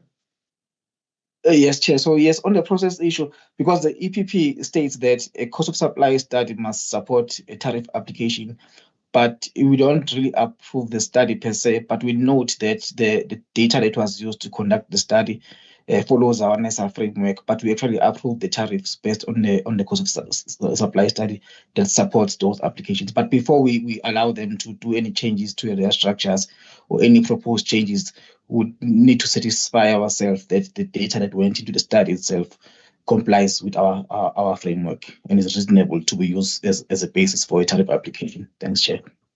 Thank you, Dr. Conjolayo. Thank you, Ms. Leburu. Members, can I then take you to the decision? Madam Maseti, still Sorry, I have to come in on this one, Chairperson, for purposes of consistency, and I'm not delaying the meeting at all, but I'm worried if we're going to get to a decision. We just corrected one of the municipalities where we said we did not have time to consider the cost of supply study. Hence, we did not approve that particular tariff that was introduced. So I'm not sure on this one.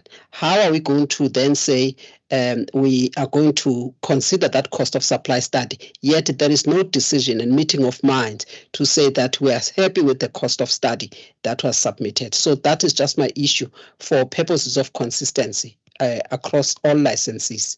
Thank you, Chair. Thank you, Madam Maseti. Mr. Mkize, follow up on this one or a new issue? No, I'm fine with the response to what Madam Maseti said, but I think for the record, we corrected that issue of us not having time to look at things, but provided the right justification. Thank you. Yes, we did. That's what the point I thought I was going to raise as well.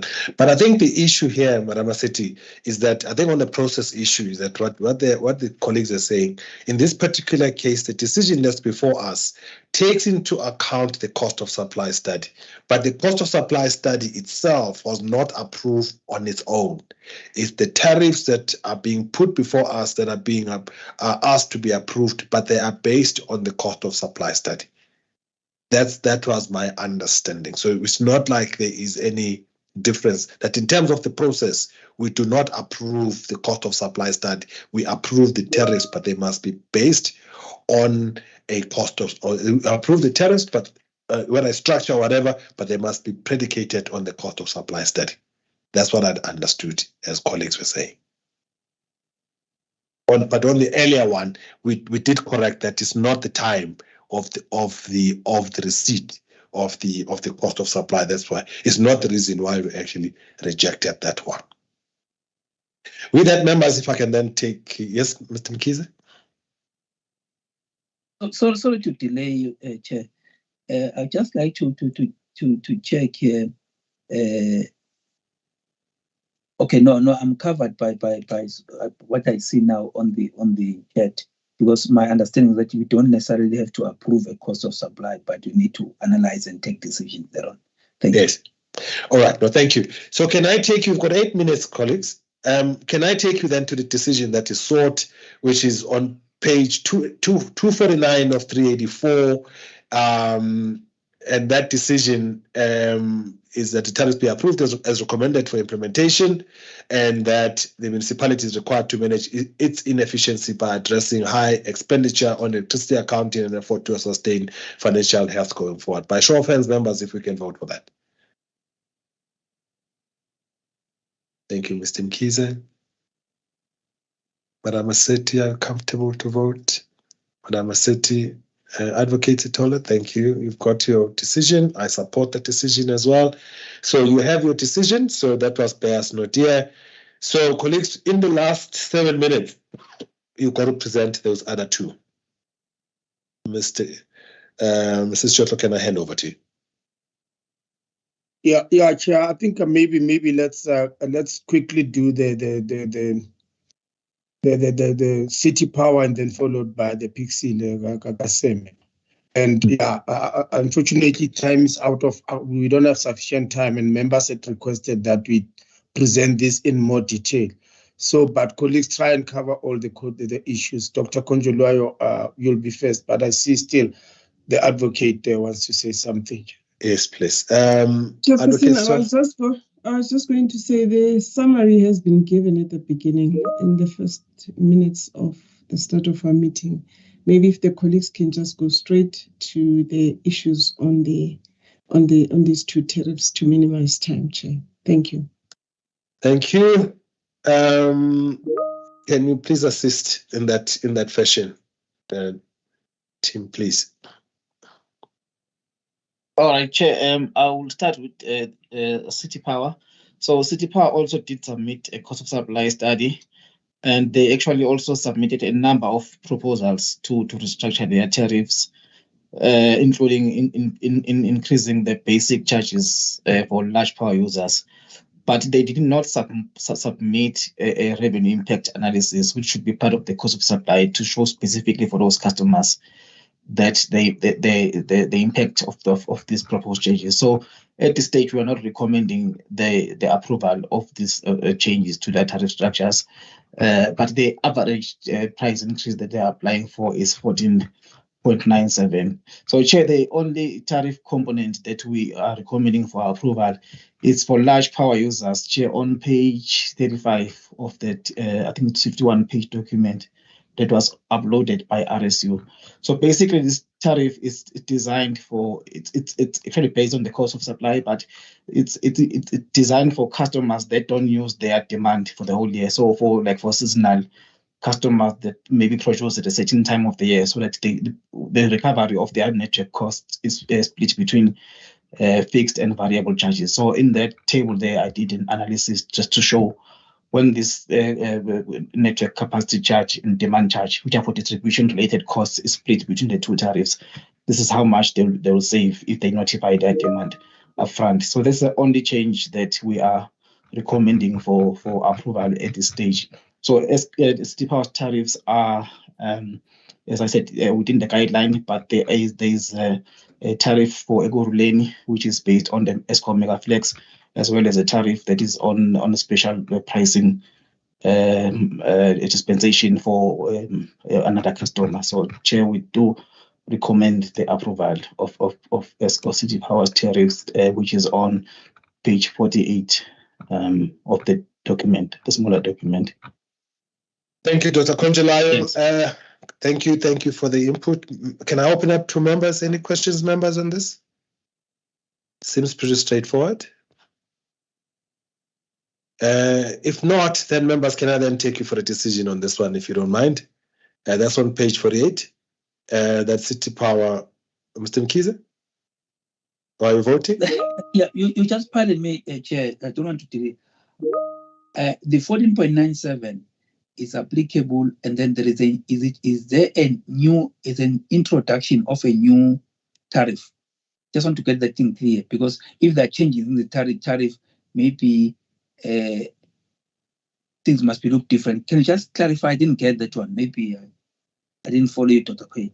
Please come in and help me through you, Chair. Okay, thanks, Chair. So this is an existing tariff for large power users. The only part that they are requesting a change on is how the recovery of fixed costs is done. And because currently it's based on 80% of, I think, the applicable demand for the last 3 months. So if a customer maybe produces around winter, they will still be charged a high demand charge throughout the year. So it's to accommodate seasonal customers or customers whose production is not throughout the year, it's not constant. So there's still an existing time of use tariff, but with all those changes, the splitting of a demand charge and a capacity charge. So the other one is going to be based on the notified maximum demand. So the revenue impact is actually showing there that if they notify their demand, they'll actually be saving. So, but it's not an entirely new tariff category. Okay, Mr. Mkhize, you covered? So it's here because of a change in tariff and not necessarily because it is outside of the guideline. Yes, change because of the change in tariff supported by. Yes. Okay, thank you. I'm clear. Thank you. So, members, we're still correct. So, as long as we're still correct, can you continue, please? The recommendation is on page 11. So, with that recommendation, City Power be required to submit a energy loss reduction progress report by the 30th, and that the tariff be approved as recommended for implementation on the 1st of July. Can we vote, please, on this one?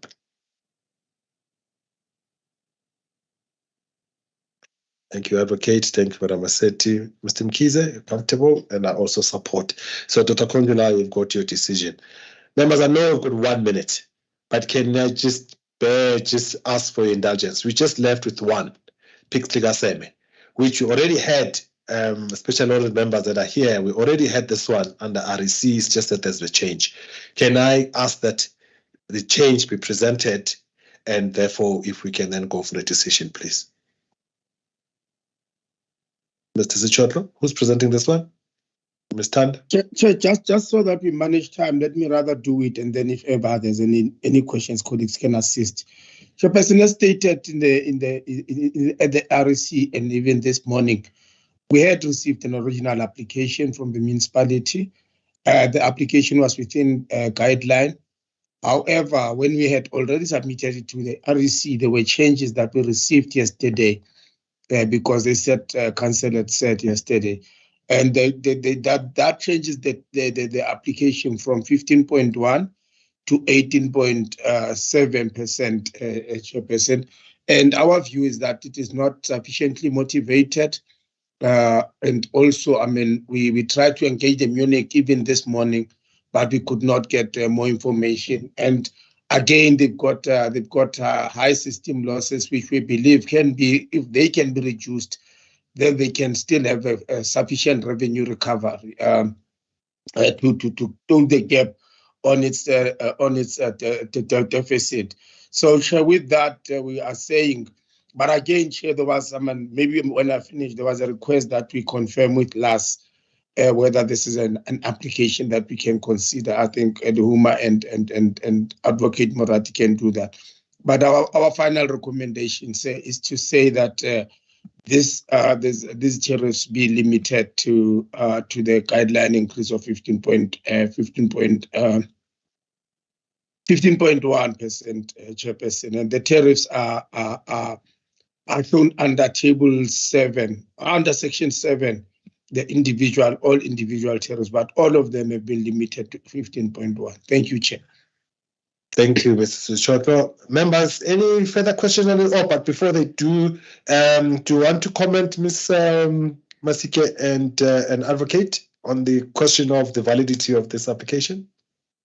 Yes, Mr. Morati will comment, sir. I had already discussed it with him. Thank you. Thank you. Mr. Morati? Thank you, Chairperson. Without taking much time for the members, there are only two options for the subcommittee to deal with this issue. Either is to reject the application as is, or to condone, which is what we recommend. To condone, to consider the application. And we're using the word condone because it wasn't submitted for public hearing, but as before the regulator, the municipality has submitted just one application because the other one was replaced by the other. So the application before the energy the committee is the one that is above the guideline, and the regulator, we recommending that under the circumstance, because of the urgency of the decision required, that if given a time, then the proper motivation would have been done, that the regulator members proceed to consider the application. We would write a proper legal write-up for why after the decision, why we're saying there's only one application, and also the legal reasons for consideration of the application based on the provisions of the law.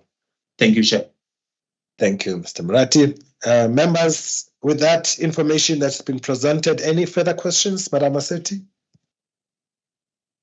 Chairperson, can we be clarified properly here by the people that receive this information so that we don't get challenges on what we actually considered here?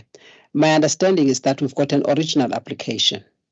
So to the extent that the decision has not been made, that application was still under consideration, but the applicant brought to the attention of the regulator additional information.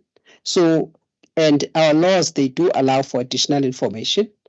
I would like to understand whether this is in a form of an additional information. That's number one. Or was this supposed to be, or specifically, a replacement of the original application? Can we be clarified on that?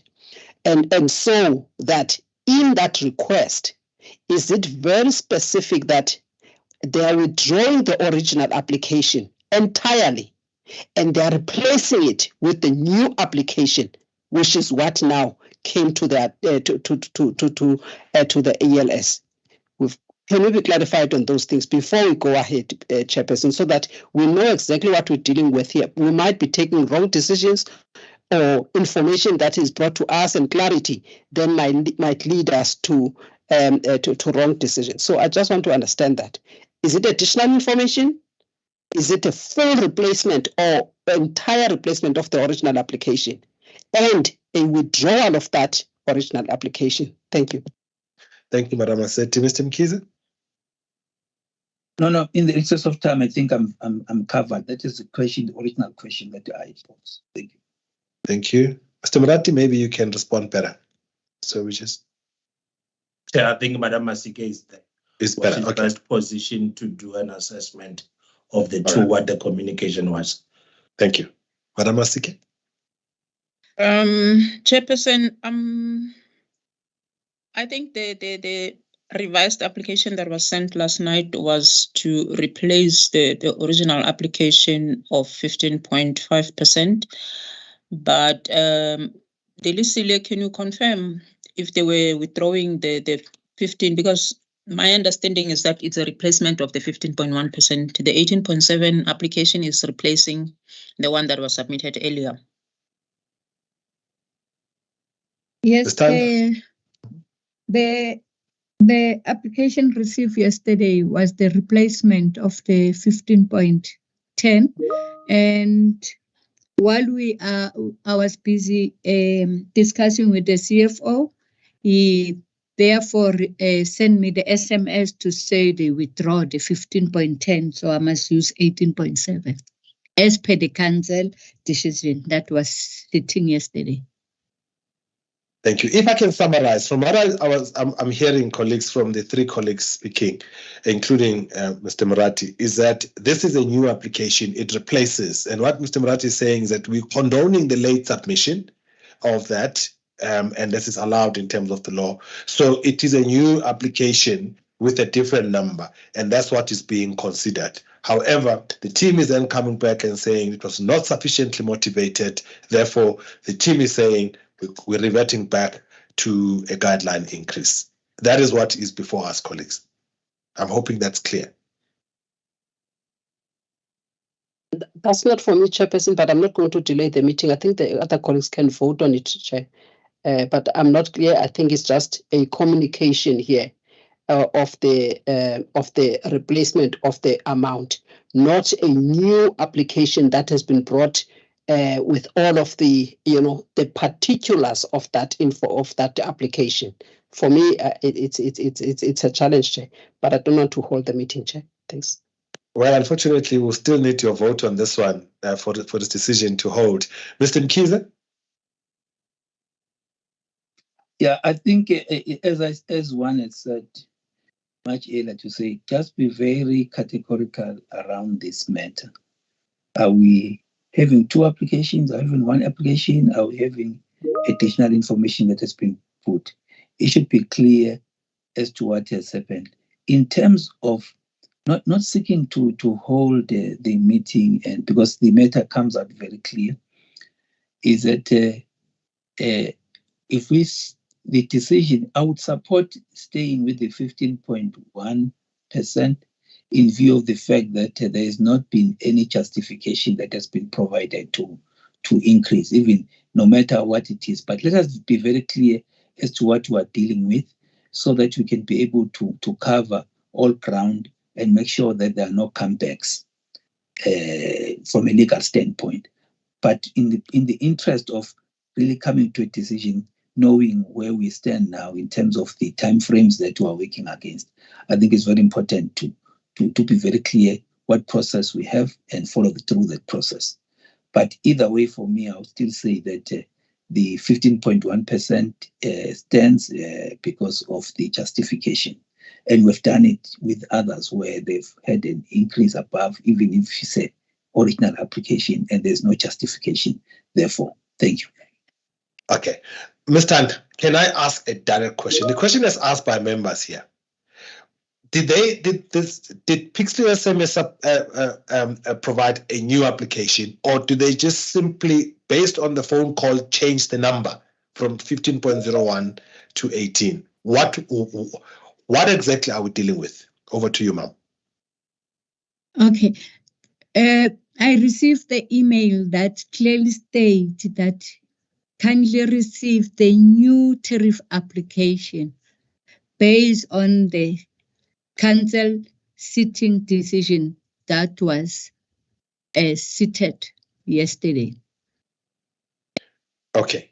Colleagues, it sounds clear enough for me, but we then need, as Mr. Murati is still going to provide even a proper written legal support on this. But it seems to me, unless I stand corrected, I see Madam Maseti's hand is still up, that we have a new application which replaces the other one, and we are condoning receipt of that late one because our systems apply. Madam Maseti. Chairperson, what is difficult here in stating clearly what, because if I have someone in an official that tells me that all that I received is an email, but what we know is that when you receive an application, you will receive an application with the entire proposals, with all of these particulars, the tariff structures and how much it is and the changes and all of that. We are not told here that that's exactly what we received. And it's not even attached to this submission so that we can see that change. We're not, if we're now saying we're going along with an email that says now we are on 18%, not on 15 point whatever percentage.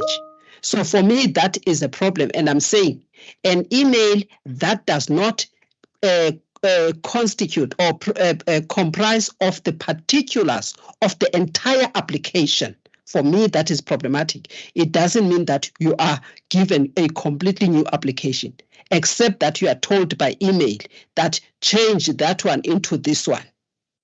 That for me is a problem. And you can't then read it on your own to say that means it's a withdrawal, it's a substitution of the one or replacement of the one that was there. The one that was there had all of the particulars. And on the email, we're not told that that's what is included there. That's just my problem, Chairperson. But and even with the analysis here, Chair, you see with the analysis, with that break that we had, that less than 30 minutes break, we are not even shown in the submission that we are supposed to take a decision on. It's still based on that analysis that was done at the REC. There's nothing that is being shown here that these are sort of the changes. This was the 18%, but yes, we had to limit it to this amount. I can see the reasons, but we are not told which ones had changed from the original one. That for me is a problem. Thank you, Madam. Advocate Sitolo, your input, and then I'll maybe just offer a possible way forward. Advocate. Okay, I was going to try to do the 10%, but if it's not acceptable, you can come with yours as well. I was going to say maybe because we are not going to be able to make a decision on this because of the fact that we won't have the quorum or adequate votes for the application. Maybe, Chair, let's ask the team to speak to the person with authority to really provide us with a proper application, and that starting this evening, and that we can agree that we'll make an exception and approve it on a round-robin basis, Chair, because we already know what they want. The fact is, it's not formally presented in the normal application that we normally get, other than to say change 15 or rather change from 15.1 to 18.7. So if that's what we need, let's ask the team to get it starting this evening, and we can consider it before Friday, Chairperson, if that's possible. That is just my proposal. Otherwise, I had proposed again to say, can we not approve subject to a provision of whatever we need from the municipality? And it seems as if, again, we would not reach an agreement on that one. So I would like to request that maybe we stand this application down and request the information or the formal application between now and before Friday, and that it be considered via round robin. Thank you, Chairperson. Thank you, Advocate. I see two hands, Mr. Mkhize, and I'm not sure whether Mr. Mkhize, would you be okay if I asked Mr. Chokwe first, and then you can respond, or would you want to go first? Sir? I would like to go first because I think Mr. Chokwe might assist here in terms of what, you just pardon me, colleagues, in case I'm too enthusiastic to get to a decision. Whatever I say, temper it with that in terms of considering. In a situation like this, I think the logically one would say, if this is a new application, what would be the outcome? If this is additional information, what would be the outcome? And then if there is no application at all, we're staying with this, with the first one, with the original application, what would be the outcome? For me, because of no justification provided in this, whether it's new application or additional information to it, I would still say that I would be supporting the 15.1%. With the original one, which is saying 15.1%, I would still be supporting it. So for me, the 15.1 stands irrespective of the nature of the beast. So now what is important is for, in terms of proper recording and write-up for me, would be to say the team must go and be very categorical around as to what we have on the table. I'm loath of going back to talk to the municipality. They must then try to put other things and all of that, and it becomes something else. Whereas let's deal with what we have now, right? And also at the same time, I do recognize the fact that we don't have Madam SBI here, which I think irrespective, even for the previous one, irrespective of what we decide here, Chair, your consultation with her is going to be crucial in terms of even still getting the input, just taking all other things into consideration. Let me leave with that without going into detail. Thank you. All right. No, thank you. Mr. Chokwe, please guide. We do correct and we can make a decision and we need 3 votes anyway. So, but Mr. Chokwe, please guide. Chairperson, thanks. You do correct, even if the other members that you have, 4 members, others are abstaining, others are not approving, you will still have a casting vote. Whether indeed we should do that is something else. But some of us, being lawyers, we may not even know it, because I don't want to get into this issue. But my view is that if we had an application that talks of 15 point something, someone actually calls and say, put 18 point something. Therefore, what it means to me, it says, you use the same principles that she has applied for, and you just replace them with 18%. And if it's not making sense, you give your own decision. But he says, all the things that you do, you must know that is 18%. My understanding is that it's a new application with the same principles that we have in the 15 point something percent, but they may not make sense when you analyze them and you give your answer and the change is made. But Chairperson, I think I'm not trying to get into what members would want to do going forward.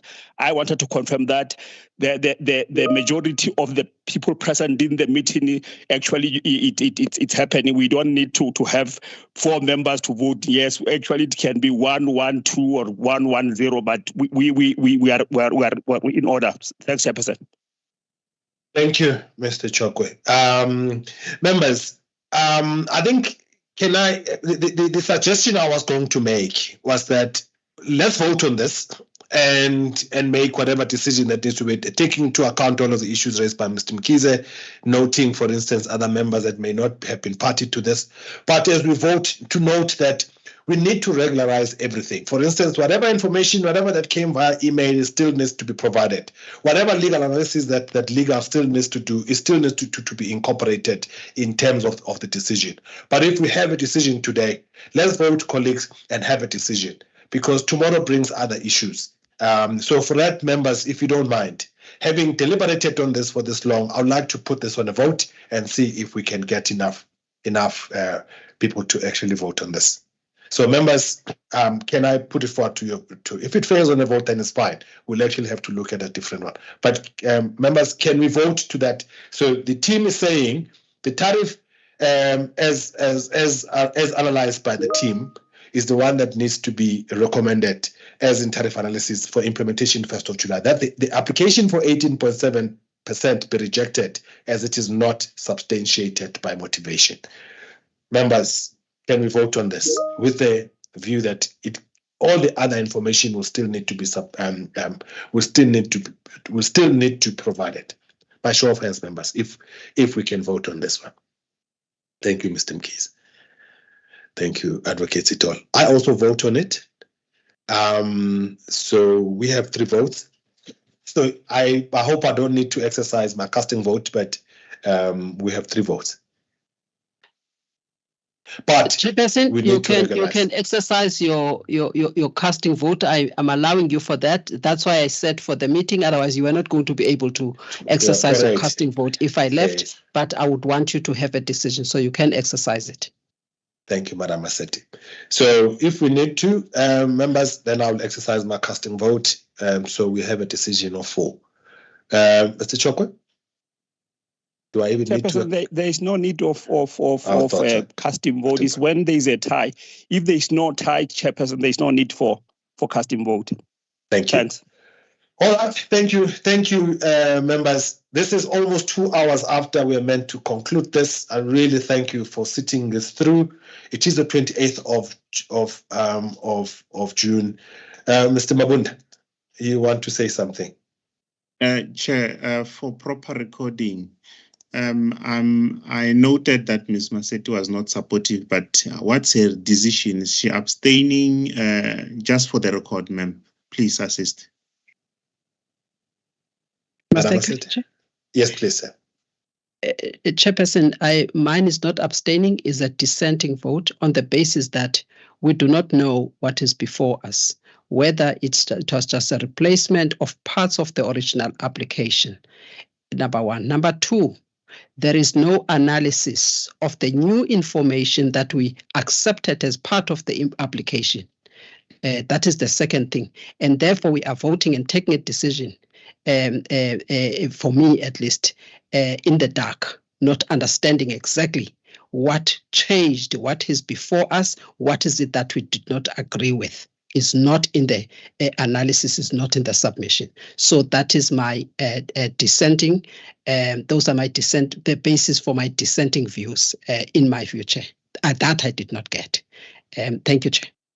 Thank you, Madam Massetti. And that is recorded as such. I see hands. Advocate Sitole?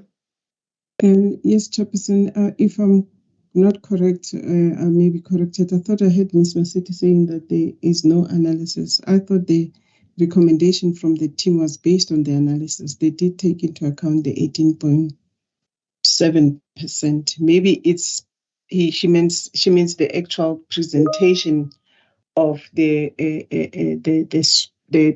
sheet that the team normally submits. Chair, I think that was a point I picked up in Ms. Massetti's reasoning. I wanted you, Chair, not to forget to wrap up on those 4 options, if they're still applicable or not, just for minuting purposes. Remember, we had those 4 options discussed at the beginning of the meeting, but I think that can be done once you have closed your meeting. Thanks, Chair. Thank you, Advocate, for reminding me. Mr. Mkhize?